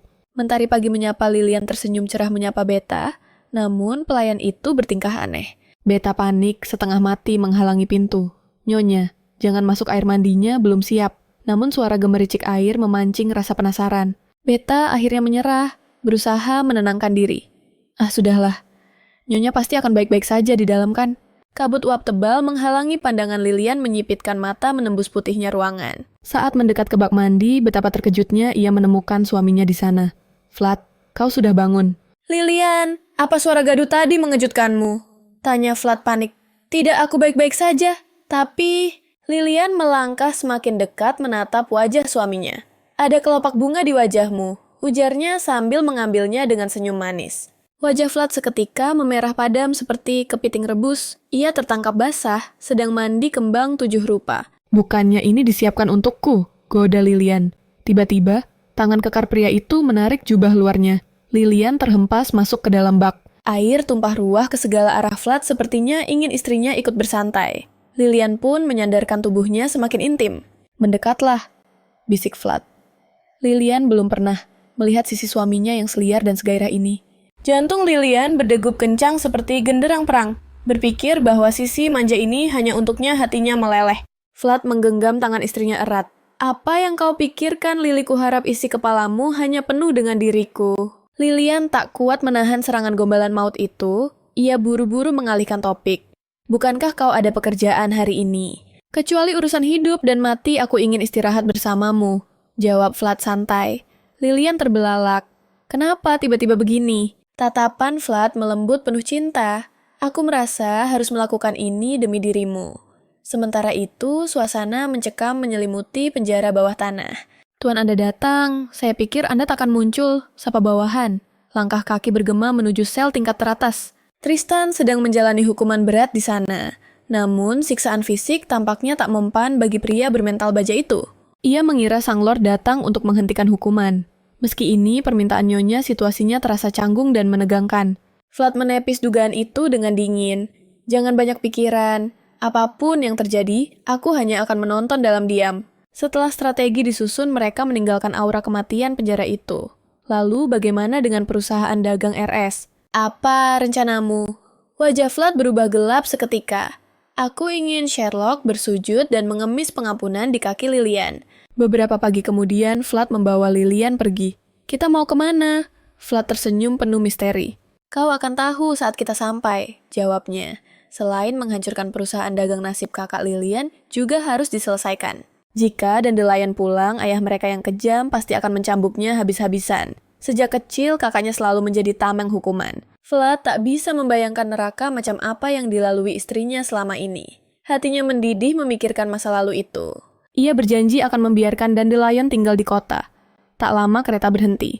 Vlad menutup mata Lilian menuntunnya penuh kehati-hatian. Langkah demi langkah, aura cinta memancar kuat dari pasangan ini. Kita sampai. Vlad perlahan membuka penutup matanya. Sebuah rumah kaca megah terpampang di depan mata Lilian, terpana nafasnya tercekat melihat keindahan di hadapannya. Istana ini dibangun untukmu. Tempat ini hanya milikmu seorang, bisik Vlad. Hati Lilian berbunga-bunga melihat hamparan flora yang luas. Inilah reaksi yang ditunggu-tunggu Vlad. Namun, mata tajam Lilian melihat sesuatu yang lebih dari sekadar bunga cantik. Di balik keindahan itu tersimpan tanda-tanda alam yang berharga, seperti sinyal keberadaan tambang emas yang melimpah. Itu adalah Equisetum. Namun, seolah sadar, ia telah bicara terlalu banyak bibir Lilian, tiba-tiba terkunci rapat. Apa aku terlalu berisik? Tanyanya cemas. Sama sekali tidak ceritakan lebih banyak. Vlad menatap lekat sang istri terhanyut mendengarkan Lilian bercerita tentang hal yang dicintainya. Rasanya begitu indah, namun Vlad tahu, jika ia mengatakannya sekarang, pujian itu mungkin justru akan membebani hati Lilian. Dengan anggun Lilian, menyelipkan sekuntum bunga di telinganya. Bagaimana? Apa terlihat bagus? Tanpa sadar isi hati Vlad meluncur begitu saja dari mulutnya. Tanpa ragu sedikit pun, kau benar-benar mempesona. Detik berikutnya, saat sadar, apa yang baru saja ia katakan, justru sang duklah yang pertama kali tersipu malu. Ditatap sedalam itu oleh Lilian, pertahanan Vlad nyaris runtuh. Bolehkah aku bertanya apakah dataran tinggi Atacama memiliki urat mineral? Tiba-tiba topik pembicaraan berubah drastis. Bunga di tangannya itu hanya tumbuh di tempat yang menyimpan urat tembaga Atacama yang ia sebutkan. Adalah neraka dunia dingin menusuk tulang saat musim dingin dan panas membakar saat musim panas sebuah dataran tinggi gersang. Bagi manusia biasa, itu hanyalah tanah tandus yang mati. Vlad tak berniat menyembunyikan apapun. Benar sekali. Ada urat tembaga dan granit di sana. Namun, tatapan Vlad berubah tajam. Jika informasi rahasia ini bocor ke telinga musuh, dan tambang itu ditemukan dengan mudah, ia harus segera menyusun rencana cadangan. Tapi, Lilian segera menenangkan suaminya dengan lembut. Semua orang hanya akan menganggapnya tanah gersang. Pengetahuan langka ini ia warisi dari mendiang ibunya. Vlad tersentak sadar, istrinya memiliki wawasan yang begitu tajam dan mendalam. Dia benar-benar pantas memimpin serikat dagang Vlad. Tak sabar lagi untuk membawa Lilian menemui administrator wilayah. Menemui administrator, tanya Lilian bingung. Percayalah, kau akan sangat membutuhkan mereka. Malam pun turun menyelimuti kastil. Lilian melangkah, masuk ke dalam bak mandi yang mewah. Apakah ini benar-benar dibangun untukku? Ia bertanya-tanya dalam hati. Membangun pemandian seluas dan seindah ini pasti memakan waktu yang sangat lama. Wajahnya memerah saat sendirian jemarinya menyentuh leher jenjangnya. Itu adalah jejak tanda cinta yang ditinggalkan Vlad pagi ini. Andai saja ada lebih banyak. Ya ampun, bagaimana bisa pikiran nakal dan memalukan seperti itu muncul di tempat suci ini. Tiba-tiba Vlad masuk. Apa yang sedang kau lakukan? Tentu saja, Lilian tak mungkin jujur pada suaminya. Tentang fantasi liarnya barusan, ia menutupi wajahnya yang semerah tomat. Reaksi lucunya justru membuat langkah Vlad melambat menikmati pemandangan itu. Namun semakin Lilian bersembunyi, semakin cepat pria itu mendekat. Biarkan aku melihat wajahmu. Dagu Lilian diangkat lembut memaksa mereka saling bertatapan. Percikan asmara seolah meledak di udara. Meski melihat wajah ini, setiap hari kedekatan ini terasa seperti mimpi. Ada ilusi seolah Lilian akan hancur berkeping-keping jika disentuh terlalu kasar. Aku membawamu ke sini agar kau bisa rileks dan istirahat. Bisik sang duk menghentikan gerakannya. Jadi kau tak perlu takut padaku. Aku tidak takut. Lilian justru mendesak Vlad ke tepi bak mandi. Gara-gara kau aku jadi seperti ini. Ia merapatkan tubuhnya ke arah Vlad. Kau harus bertanggung jawab, Tuan Duk. Jika istrinya sudah menantang begini. Naluri dominannya bangkit untuk mengambil alih kendali. Kalau begitu, teruslah menempel padaku dengan wajah menggemaskan itu. Dengan ekspresi pasrah, namun bahagia, Lilian membiarkan suaminya melakukan apapun yang ia inginkan, layaknya boneka kesayangan. Malam sempurna itu mereka habiskan di rumah kaca. Keesokan harinya, Lilian terbangun dalam dekapan hangat Vlad. Tidurlah sebentar lagi kita berangkat nanti, bisik Vlad lembut. Namun Lilian bertanya pelan, soal semalam, apakah kita akan memiliki anak? Seketika ekspresi Vlad menggelap. Memiliki keturunan adalah hal yang tak pernah terlintas dalam benaknya. Berbanding terbalik dengan kencan romantis mereka sang administrator, justru sedang berada di neraka dunia. Dokumen yang ditangani Dandelion benar-benar kacau balau. Bocah itu sama sekali tak punya bakat matematika, dia putus asa. Dengan kepala yang nyaris pecah, administrator mengeluh. Kemampuanmu jauh di bawah Nyonya Lilian. Namun jawabannya justru tatapan penuh kekaguman. Kakakku memang orang yang luar biasa. Administrator menyerah mengibaskan tangannya lelah. Kumohon pergilah istirahat. Tapi Dandelion menolak mentah-mentah. Tidak, aku sudah janji akan membantu kakak. Administrator menangis darah mendengarnya. Bocah itu bukannya membantu, malah menambah beban. Lihatlah, tumpukan dokumen yang menggunung itu semuanya macet total. Masalah pembukaan wilayah juga masih buntu. Ia tak tahu cara menyampaikannya pada Tuan Duk. Usulannya ditolak mentah-mentah. Terakhir kali. Memikirkan hal ini, administrator menghela napas panjang penuh beban. Dia tak akan mendengarkan siapapun. Tiba-tiba Dandelion mendapat ide cemerlang. Emku rasa kakakku bisa membantu. Meski ragu, administrator akhirnya mengikuti saran dandelion dan meminta bantuan Lilian. Namun, kecemasan soal wilayah masih menghantuinya. Anehnya, sang pendeta justru tampak santai. Aku sudah memberitahu, nyonya dia harusnya segera tiba. Dan benar saja, ketukan terdengar dari pintu. Lilian bergegas masuk dengan napas terengah. Maaf, aku terlambat. Pendeta itu tertawa renyah menyambutnya. Ku dengar kau dan Tuan Duk pergi ke Atakama. Kukira kalian akan pulang lebih lama. Lilian pun duduk siap mendengarkan masalah mereka. Namun, pemandangan di depannya sungguh kacau. Administrator itu jelas-jelas mabuk berat, meracau tentang kehancuran, lalu menggenggam tangan Lilian dengan putus asa. Hanya Anda satu-satunya harapan yang bisa menyelamatkan kami, Nyonya. Seru sang pendeta sebelum kesadarannya menghilang. Tolong jangan pedulikan dia. Maafkan ketidaksopanan ini, Nyonya. Dia selalu meracau setiap kali mabuk. Jelas pelayan itu. Wilayah ini memang bagaikan pulau terisolasi yang putus hubungan dengan dunia luar. Mereka hidup mandiri dengan mengandalkan hasil tambang, namun sektor pertanian dan perdagangan justru mati suri tanpa perkembangan berarti. Sang pendeta pun mengungkapkan kenyataan pahit kepada sang lady. Orang-orang di kota ini adalah jiwa-jiwa yang terbuang dan terlupakan dari berbagai penjuru negeri. Akhirnya, mereka menemukan tempat untuk bernaung. Tuan Duk tidak ingin membuka wilayah ini karena takut dunia luar akan kembali melukai mereka. Bagi Vlad, daripada menghadapi kejamnya dunia, lebih baik hidup dalam diam seolah menunggu ajal menjemput. Di ruang konferensi, aura ketegangan mulai terasa saat Vlad memberi perintah. Seperti biasa, tuanku. Agenda selanjutnya adalah...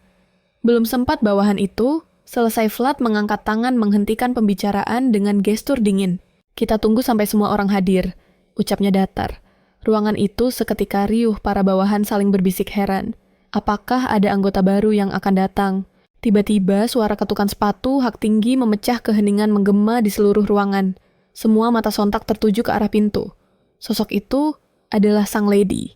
Selamat datang, Lilian. Dengan sikap ksatria Vlad menarik kursi untuk istrinya. Lilian menarik napas dalam-dalam mencoba menenangkan detak jantungnya. Aku hadir di sini hari ini karena ada hal penting yang harus kusampaikan pada kalian semua. Namun, tatapan para tetua penuh dengan keraguan. Saran apa yang bisa diberikan oleh seorang wanita yang hanya dimanja oleh Tuan Duk? Tanpa gentar Lilian memulai penjelasannya. Aku telah mensurvei pola persebaran bunga yang mekar di seluruh wilayah ini. Ada 63 varietas yang tumbuh subur di satu titik pusat. Namun, seseorang dengan lancang memotong ucapan Lilian. Dengan segala hormat kita tidak berkumpul di sini untuk belajar berkebun, Nyonya. Interupsi kasar itu seketika memancing amarah Vlad. Rahangnya mengeras siap meledak kapan saja melihat istrinya diremehkan. Namun, dengan lembut Lilian meletakkan tangannya di atas kepalan tangan suaminya yang gemetar menahan emosi. Ia menggeleng pelan sambil tersenyum tipis, memberi isyarat bahwa ia baik-baik saja. Vlad berbisik tajam menegaskan bahwa Lilian tidak perlu membuang waktu meyakinkan orang-orang keras kepala ini. Aku melakukannya karena aku ingin. Lilian menatap mereka dengan sorot mata penuh tekad yang membara. Karena inilah caraku berjuang. Keteguhan hati Lilian membuat Vlad terdiam membiarkan istrinya bersinar. Berdasarkan penelitian mendalam yang telah kuku lakukan, K63 spesies bunga di sekitar Ataka ini memiliki sifat toleransi logam yang luar biasa tinggi. Ini artinya tanah Ataka menyimpan setidaknya 3 jenis urat logam raksasa di bawahnya. Ruangan itu meledak dalam keterkejutan. Apa? Ada lebih banyak tambang yang belum terjamah. Lilian bahkan memastikan adanya deposit sendawa dan biji tembaga. Sang pendeta langsung menyambar peluang emas ini dengan sumber daya melimpah seperti itu. Membuka perbatasan wilayah sudah pasti akan terjadi, bukan? Lilian menoleh pada Vlad dengan penuh harap, tentu saja. Jika kita bisa membuka kota dan mengadakan festival agung itu akan menjadi era baru yang indah. Namun, seperti dugaan Vlad menolak mentah-mentah gagasan membuka gerbang wilayah. Lilian memohon agar suaminya mempertimbangkan kembali. Sama sekali tidak. Keselamatan rakyat di kota ini adalah prioritas di atas segalanya. Tapi, mengembangkan Cadiz sekarang bisa membuatnya makmur setara dengan kota-kota di jalan kekaisaran. Suasana memanas, semua orang berkeringat dingin melihat keberanian sang lady. Di Ataka, menyebut nama keluarga kerajaan adalah hal yang tabu, Lilian. Para penjahat itu seperti hama. Sekali hasrat duniawi muncul, itu tidak akan bisa dihentikan. Vlad memalingkan wajahnya menolak menatap istrinya. Ini demi keselamatanmu dan rakyat. Aku menolak saranmu. Persuasi rasional tidak akan mempan pada tembok hati suaminya. Lilian tahu Ia harus menggunakan pendekatan hati. Ia meraih tangan Vlad dengan lembut. Aku akan selalu berada di sisimu. Selama kita tidak terpisahkan, aku akan selalu aman, Vlad. Melihat pertahanan Vlad mulai goyah oleh tatapan tulus itu, Lilian segera menambahkan, kita hanya perlu membangun sistem manajemen dan hukum yang kuat. Akhirnya, benteng pertahanan Vlad runtuh juga. Aku setuju hanya karena aku mempercayaimu, Lilian. Sang Lady benar-benar berhasil meluluhkan hati Sang Lord yang sekeras baja. Mereka pun sepakat membahas rencana teknis setelah kembali. Namun saat itulah Lilian baru mengetahui fakta mengejutkan bahwa suaminya akan segera berangkat ekspedisi militer. Permintaan bantuan itu datang. Bahkan sebelum ia pergi ke rumah kaca. Namun Vlad tidak pernah memberitahunya sepatah kata pun.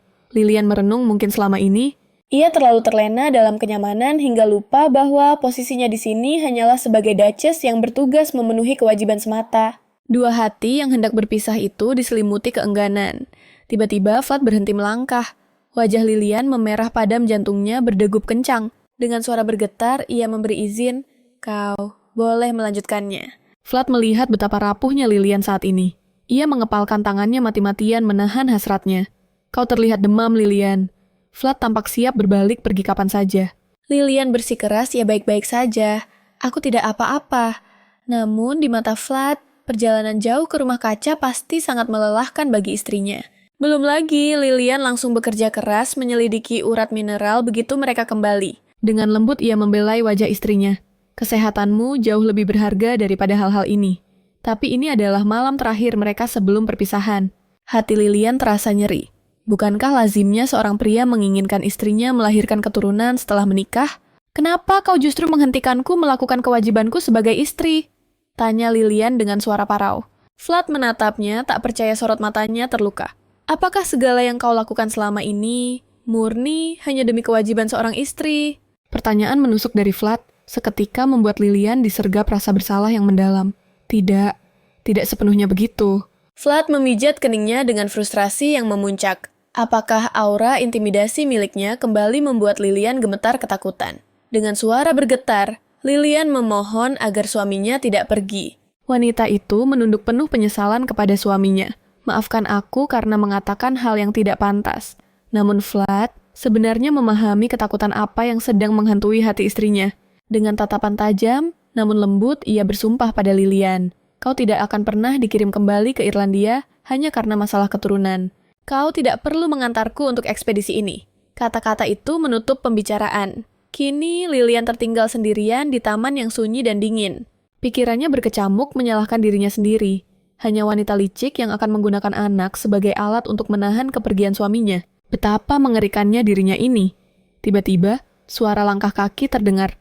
Sebuah mantel hangat mendarat di bahu Lilian.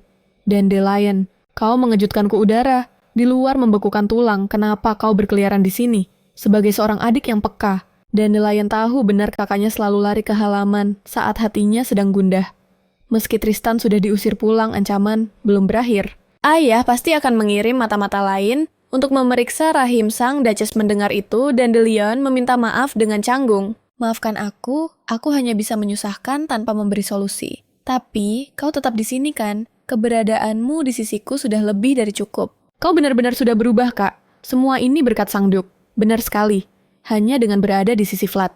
Lilian merasakan ketenangan yang sejati. Seolah-olah, selama pria itu ada bersamanya, badai sedahsyat apapun bisa ia lalui. Namun, kini ia harus melepaskan Vlad ke tanah terkutuk yang penuh iblis. Jika sampai terjadi sesuatu yang buruk pada suaminya, penyesalan itu pasti akan membunuhnya.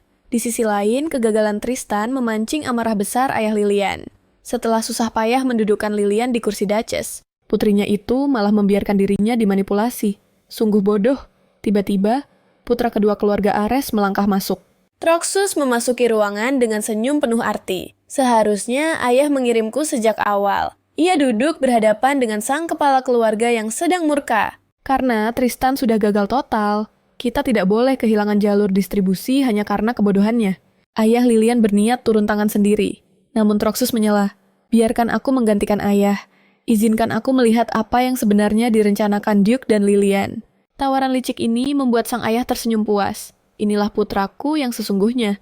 Persiapkan dirimu untuk berangkat ke wilayah Duke secepat mungkin. Sementara intrik jahat sedang disusun. Sang Duke masih terpaku di ruang kerjanya menulis surat di tengah atmosfer yang terasa mencekik dan tegang. Sang pendeta menghela napas berat. Aku tidak tahu apa yang Nyonya katakan, tapi setidaknya ucapkanlah selamat tinggal sebelum Anda pergi berperang. Pena di tangan Vlad terhenti. Apakah kau sebegitu pedulinya pada urusan rumah tangga orang lain? Keringat dingin mengucur di pelipis Ivan. Jika Anda pergi seperti ini, Tuan pasti akan menyesal seumur hidup. Jika saja ada seorang anak Nyonya, pasti akan merasa lebih tenang. Perkataan itu memicu ingatan Vlad tentang ucapan pilu Lilian. Setelah suami pertamanya wafat, ia diusir seperti sampah karena tidak memiliki anak. Trauma itulah yang membuatnya yakin ia akan dibuang jika rahimnya kosong. Vlad tidak ingin istrinya menderita karena ketakutan itu. Katakan pada Hans untuk menyelesaikan dokumen itu dan serahkan, berikan pada Nyonya. Dalam waktu 1 bulan, perintah mutlak telah turun. Melihat Sang Duke beranjak pergi. Ivan berseru, panik Anda mau kemana? Aku akan berangkat sebelum matahari terbit. Di gerbang kota yang sunyi, Ivan bertanya dengan hati-hati. Apakah Tuan tidak akan menemui Nyonya terakhir kalinya? Suara Duke terdengar sedingin es. Ada batasan untuk pertanyaanmu. Di saat yang sama, Lilian berlari menerobos lorong kastil dengan cemas.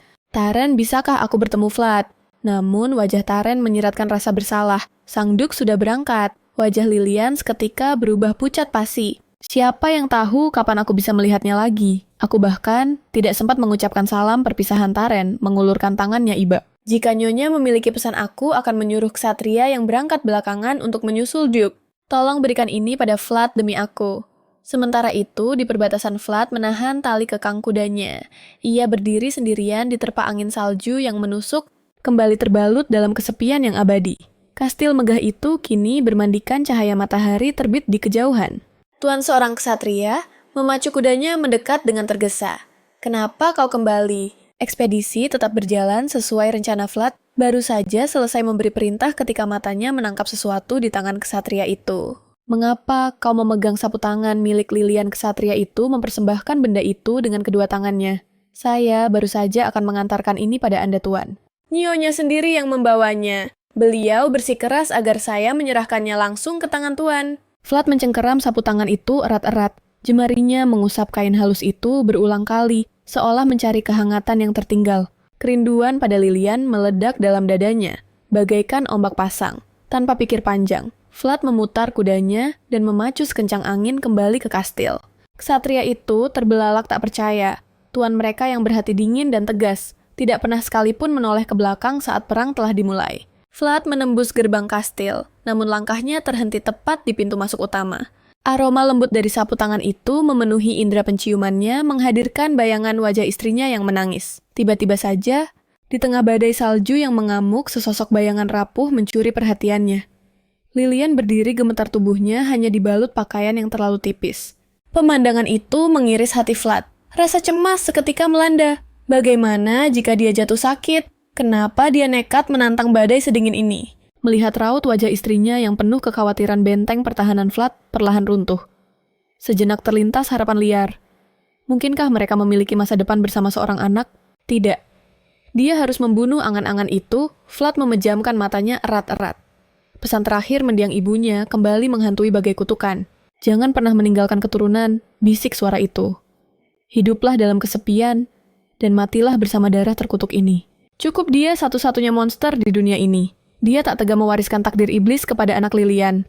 Vlad sadar, jika dia melangkah masuk sekarang, tekadnya pasti akan hancur lebur. Dia melepaskan jubah hangatnya dan menyerahkannya pada bawahan. Tunggu sampai Lilian selesai berdoa. Lalu berikan jubah ini padanya. Katakan, sapu tangannya telah kuterima. Tanpa menoleh lagi Sang Duke memacu kudanya menembus badai. Lilian, aku akan merindukanmu.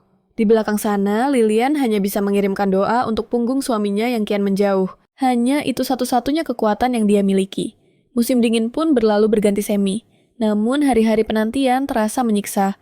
Terkadang dia tersenyum getir, namun lebih sering terjaga di malam sepi.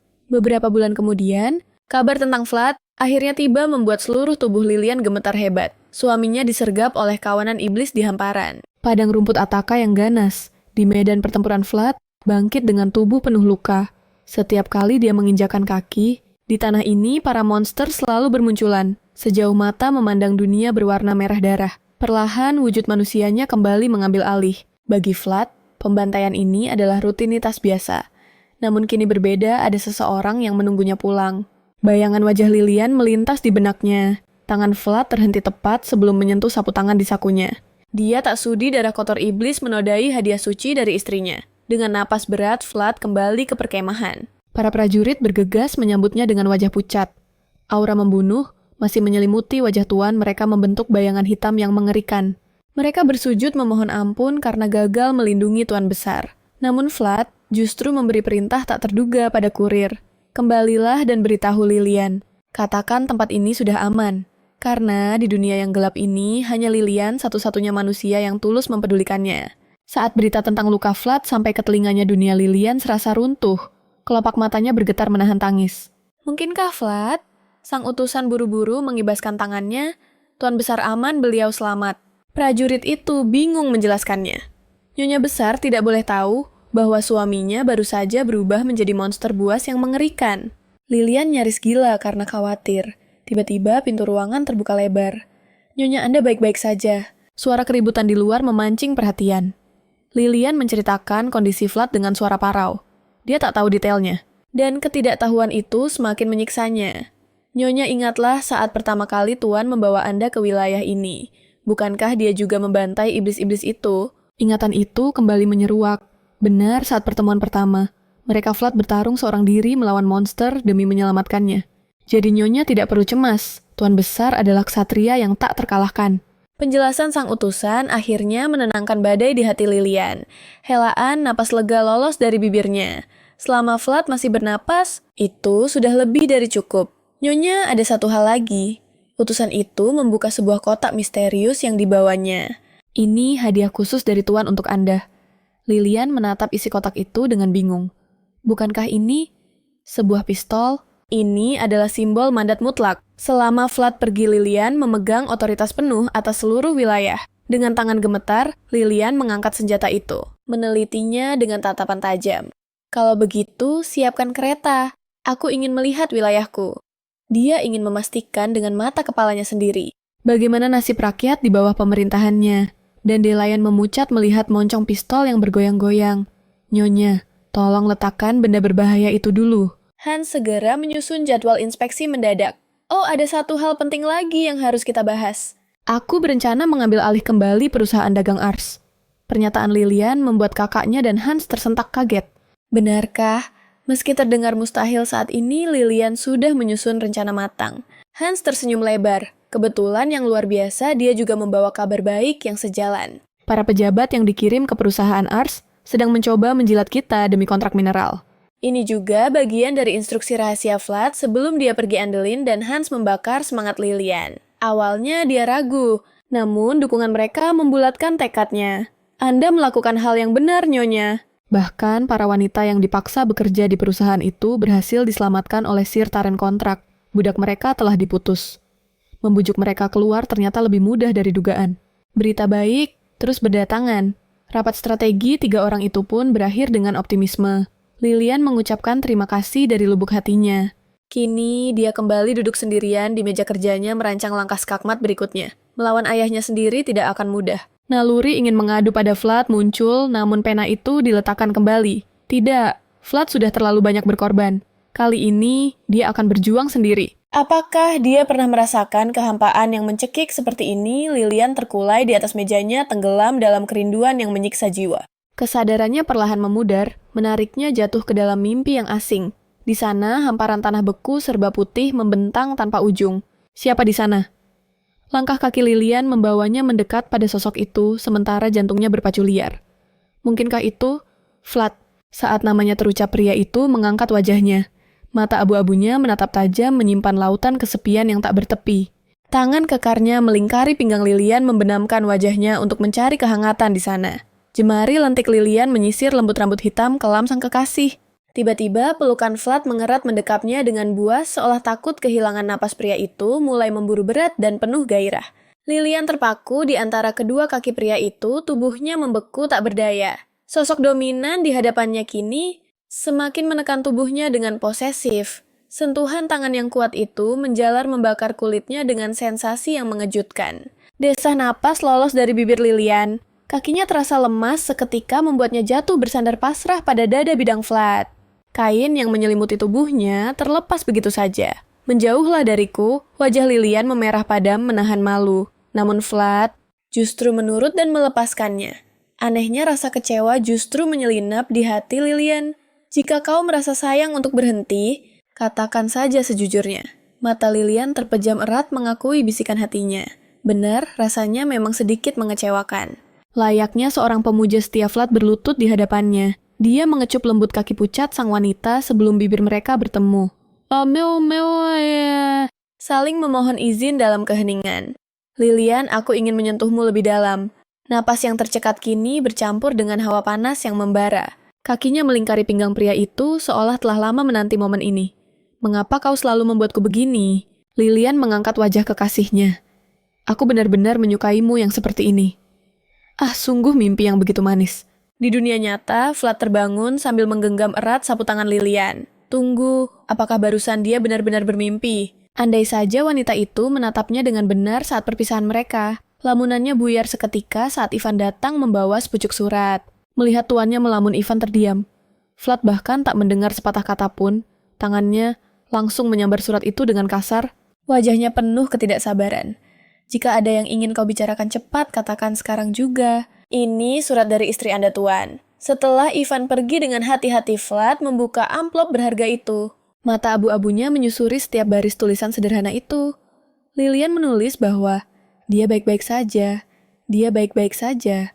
Bahkan tanpa dirinya di sisi wanita itu. Sementara itu, di seberang sana, hati Lilian justru dilanda kecemasan. Apakah suratnya sampai dengan selamat hari ini dia membawa Hans untuk inspeksi wilayah?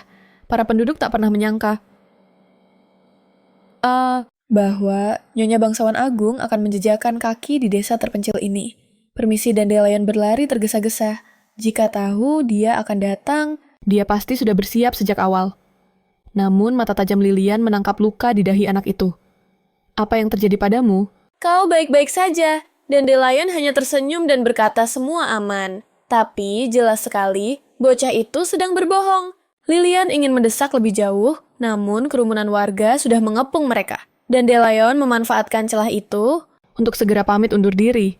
Hans pun mengingatkan Lilian bahwa dia harus menyapa rakyatnya terlebih dahulu. Sang ksatria berseru lantang, inilah Lady Godwin yang agung, tunjukkan rasa hormat kalian. Seluruh penduduk wilayah itu serentak berlutut mencium tanah. Lilian terpaksa menyingkirkan rasa penasarannya demi fokus pada kewajiban di depan mata. Mendengarkan aspirasi rakyatnya. Dia bahkan telah menyiapkan jamuan makanan untuk dibagikan. Namun, saat semua orang mengantre, Lilian menangkap bayangan sosok yang familiar, tapi orang itu lenyap dalam sekejap mata. Di sisi lain, seorang pria berjubah melangkah masuk ke dalam kedai. Orang-orang di sana sibuk membicarakan Lilian memuja kecantikan dan kebaikannya. Pria itu menarik topinya menutupi wajah lalu menyusup ke dalam percakapan. Meski bibirnya tersenyum aura yang dipancarkannya menjeritkan bahaya, dia bukan orang yang bisa diremehkan. Noda gelap di lengan bajunya begitu mencolok. Mungkinkah itu bercak darah? Dengan santai pria itu mengusapnya seolah tak berarti apa-apa. Aku hanya memberi pelajaran pada adikku yang nakal. Dia berdarah sedikit. Warga lokal langsung sadar orang ini adalah pendatang asing. Karena di wilayah ini menyakiti keluarga adalah tabu besar. Mereka memperingatkan pria itu dengan ramah. Jika kau memukul atau memarahi anak-anak di sini, atau terlibat prostitusi, kepalamu akan berakhir dipajang di gerbang kota. Dengan kasar pria itu menghentakkan botol minumannya. Persetan dengan itu semua.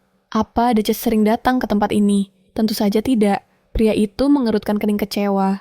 Rencana awalnya adalah melihat Lilian menderita dan terabaikan di tempat ini. Tapi siapa sangka kenyataan menamparnya keras. Wanita itu tidak hanya berbalut sutra mewah saat bepergian, tapi juga dikawal ksatria elit dan sekretaris pribadi. Sementara, dia saudaranya sendiri harus banting tulang setengah mati. Lilian justru hidup bergelimang kemewahan. Api cemburu membakar hangus hati pria itu. Dia tak sudi melihat Lilian bahagia. Dia harus bertindak menghancurkan segalanya. Tapi sebelum itu, dia harus menemui Lilian secara langsung. Dengan senyum palsu pria itu membayar semua minuman di meja. Tapi mereka dipaksa ikut bam pintu, ditendang hingga terbuka kasar oleh Claw tanpa sedikit pun sopan santun matanya menyapu ruangan. Mengira mangsanya telah kabur. Namun seringannya muncul saat melihat Dandelion meringkuk di sudut gemetar di istananya sendiri. Dengan angkuh, ia memerintah pengikutnya duduk. Lihatlah adik sang Duchess mendapat istana semewah ini. Tidakkah darah kalian mendidih? Ini adalah kemewahan yang takkan pernah kalian cicipi seumur hidup. Racun hasutan mulai disebar oleh lidah tajam Claw. Apa belum puas aku menghajarmu tadi? Tawa Claw meledak, tatapannya menusuk tajam penuh penghinaan. Sepertinya pelajaranmu kurang keras. Tangan kekarnya mencengkeram dagu Dandelion. Kau sama bodohnya dengan Lilian. Melakukan perlawanan sampah. Pada akhirnya, kalian hanya bisa berlutut dan memohon seperti anjing penurut. Ingatlah saat jasa Lilian menemukan tambang emas itu dirampas begitu saja. Sang ayah justru menyalahkannya. Menghinanya karena belum memberi cucu. Sementara Claw si pengecut yang hanya menonton malah dipuja. Bak pahlawan atas kerja keras palsunya. Kontribusi Lilian pada perusahaan dagang itu nyata, namun di mata ayah tanpa Claw Lilian hanyalah butiran debu tak berguna. Dulu hati nurani Claw sempat tergerak membela adiknya, namun satu tatapan dingin sang ayah sudah cukup mematikan nyalinya. Rasa bersalah itu kini berubah menjadi kebencian murni. Hidup di bawah bayang-bayang ayah di usia senja sungguh memalukan baginya. Claw bertarung gila-gilaan demi hak waris. Lilian seharusnya cuma menghamburkan uang layaknya bangsawan manja. Sehebat apapun dia cuma wanita hanyalah komoditas politik untuk pernikahan. Pikirnya picik. Tristan yang baru kembali ke perusahaan sudah memperingatkan Claw habis-habisan tentang bahaya yang mengintai. Lilian sudah berubah, jangan cari masalah dengannya. Sang Duke itu bagaikan raja neraka yang tak tersentuh. Tapi Claw meludah penuh hina. Gelar itu lebih cocok untukku. Lalu ia memberi perintah keji. Sekarang katakan pada Lilian bahwa dua budak rendahan ini yang menyiksamu. Sementara itu, Lilian baru saja kembali dari inspeksi. Hatinya tak tenang memikirkan luka sang adik. Pasti ada seseorang yang memukulnya. Tiba-tiba seorang pelayan berlari dengan wajah pucat pasi. Nyonya Bencana, besar Tuan Dandelion, sekarat. Dia dihajar habis-habisan oleh budak dari Cadis. Jeritan pelayan itu memecah keheningan. Para pelaku sudah diseret ke penjara. Tuan muda menunggu di ruang tahanan. Mendengar itu, darah Lilian mendidih. Ia segera berlari. Tak sanggup membayangkan jika nyawa adiknya terancam. Apa yang akan ia lakukan pada pelakunya? Bam pintu dibanting hingga bergetar. Di sana, Dandelion duduk di sofa. Sekujur tubuhnya menggigil ketakutan. Lilian mencengkeram bahunya. Katakan, apa yang sebenarnya terjadi? Wajahnya hancur lebam tapi ia bilang baik-baik saja. Kebohongan, macam apa ini? Ada yang tidak beres. Siapa pelakunya? Namun, Dandelion di bawah bayang-bayang teror Claw terpaksa menipu kakaknya sendiri. Para budak itu iri melihatku di istana ini, jadi mereka memukulku. Alasan yang tak masuk akal di telinga Lilian. Semuanya damai sebelumnya Dandelion tak berani menatap mata kakaknya. Ia hanya bergumam lirih bahwa ia tak betah. Aku ingin pulang ke tempat ayah. Sementara itu, dua budak tak berdosa yang diseret paksa ke penjara hanya bisa berharap belas kasih sang nyonya. Namun, siapa yang sudi memaafkan penjahat keluarga? Tapi saat Lilian tiba di penjara, pemandangan di depannya sungguh ganjil. Mereka gemetar hebat. Wajah ketakutan itu sama sekali, bukan wajah seorang algojo sadis. Ratapan ampun terus terdengar dari mulut mereka. Untungnya tuan penguasa kota yang cerdas juga mencium bau amis konspirasi. Interogasi dihentikan seketika. Selain mereka, adakah pria berjubah misterius? Insting Lilian menyala. Bayangan pria di Cadis itu melintas di benaknya. Ini pasti ulah orang itu. Jujurlah padaku, apakah benar kalian pelakunya? Dan akhirnya bendungan ketakutan itu jebol. Kebenaran pun terungkap. Pria itu mengancam akan membunuh kami jika tak bersaksi palsu. Lilian tak punya pilihan selain mengamankan mereka. Lihatlah tangan mereka bersih, tanpa bekas perkelahian sedikit pun. Dengan jiwa besar sang nyonya menunduk meminta maaf pada mereka. Air mata haru tumpah dari mata para budak. Kini Lilian sudah mengantongi kuncinya. Saatnya menghadapi saksi utama. Benar saja dugaan itu. Saat tiba di lokasi, ia melihat sosok masa lalu yang penuh racun. Oh Lilian, Claw, kenapa kau di sini? Kau dalang di balik kekacauan ini. Claw terkekeh renyah tanpa sedikit pun rasa bersalah. Lilian benar-benar tak habis pikir dengan kegilaan ini. Kau bisa saja datang langsung menemuiku. Kenapa harus membuat sandiwara murahan ini? Cih, Claw meludah. Memangnya kau akan membukakan pintu untukku, hah? Ayah murka besar atas tingkah lakumu. Kau pikir bisa menusuk perusahaan dari belakang dan lolos tanpa lecet? Tuan penguasa kota melangkah maju menjadi perisai bagi Lilian. Siap menghancurkan ancaman Claw, mengepal tangan erat. Tak menyangka, Lilian membawa anjing penjaga sekuat ini. Inikah pernikahan terbaik yang bisa dia dapatkan? Lilian melangkah maju untuk menginterogasi pria itu. Jadi kau pikir, Kau bisa menyakiti orang-orangku. Aniani, ada... Dan lolos begitu saja tanpa hukuman. Claude mengerutkan kening dengan wajah polos yang menyebalkan. Orang-orang apa? Para budak itu. Jangan coba-coba mengalihkan pembicaraan Claude. Apa sebenarnya tujuan busukmu datang ke tempat ini? Baiklah, para wanita dari perusahaan dagang kami telah diculik, dan firasatku mengatakan kaulah dalang di balik semua ini. Padahal, ayah menjualmu ke sini agar kau bisa menikmati kekayaan dan kemewahan. Inikah caramu membalas budi? Dengan kasar, Lilian menepis tangan Claude. Tutup mulutmu, aku tidak ingin mendengar omong kosong lagi. Dia memalingkan wajah, namun Claude tidak membiarkannya pergi begitu saja. Tanpa perlindungan Duke kau itu bukan siapa-siapa. Kau pikir kau sudah hebat sekarang. Claude, yang tidak menerima jawaban, masih berpikir dengan sombongnya kalau Lilian belum berubah sedikit pun. Masih sama seperti dulu wajahmu memerah hanya karena beberapa kata. Siapa yang menyangka kau masih selemah ini? Habis kesabaran Lilian, memerintahkan tuan kota untuk menangkap saudaranya sendiri. Atas perintahnya para prajurit, langsung menyergap Claude. Lilian membacakan dosa-dosa Claude mulai dari menerobos kota tanpa izin hingga penyerangan brutal. Dia menoleh ke belakang dan melanjutkan vonisnya. Kau akan menghadapi hukuman dengan cara pedagang. Apa yang kau dapatkan? Harus kau bayar dengan setimpal. Claude memiringkan tubuhnya menghindari sergapan para prajurit dengan gerakan lincah. Kau pikir melempar aku ke penjara itu semudah membalikan telapak tangan. Para prajurit menerjangnya serentak berusaha menaklukkan pria gila itu. Tapi dia menghajar mereka tanpa kesulitan. Mata hijau Claude berkilat dengan kegilaan yang buas.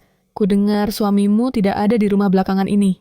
Jangan bilang kau sudah membawa kematian bagi suami yang lain. Tiba-tiba, pedang terhunus tuan kota sudah menempel di leher Claude. Itu adalah bilah pedang yang sangat tajam. Cukup tajam untuk mengiris kulit hanya dengan sentuhan seringan bulu.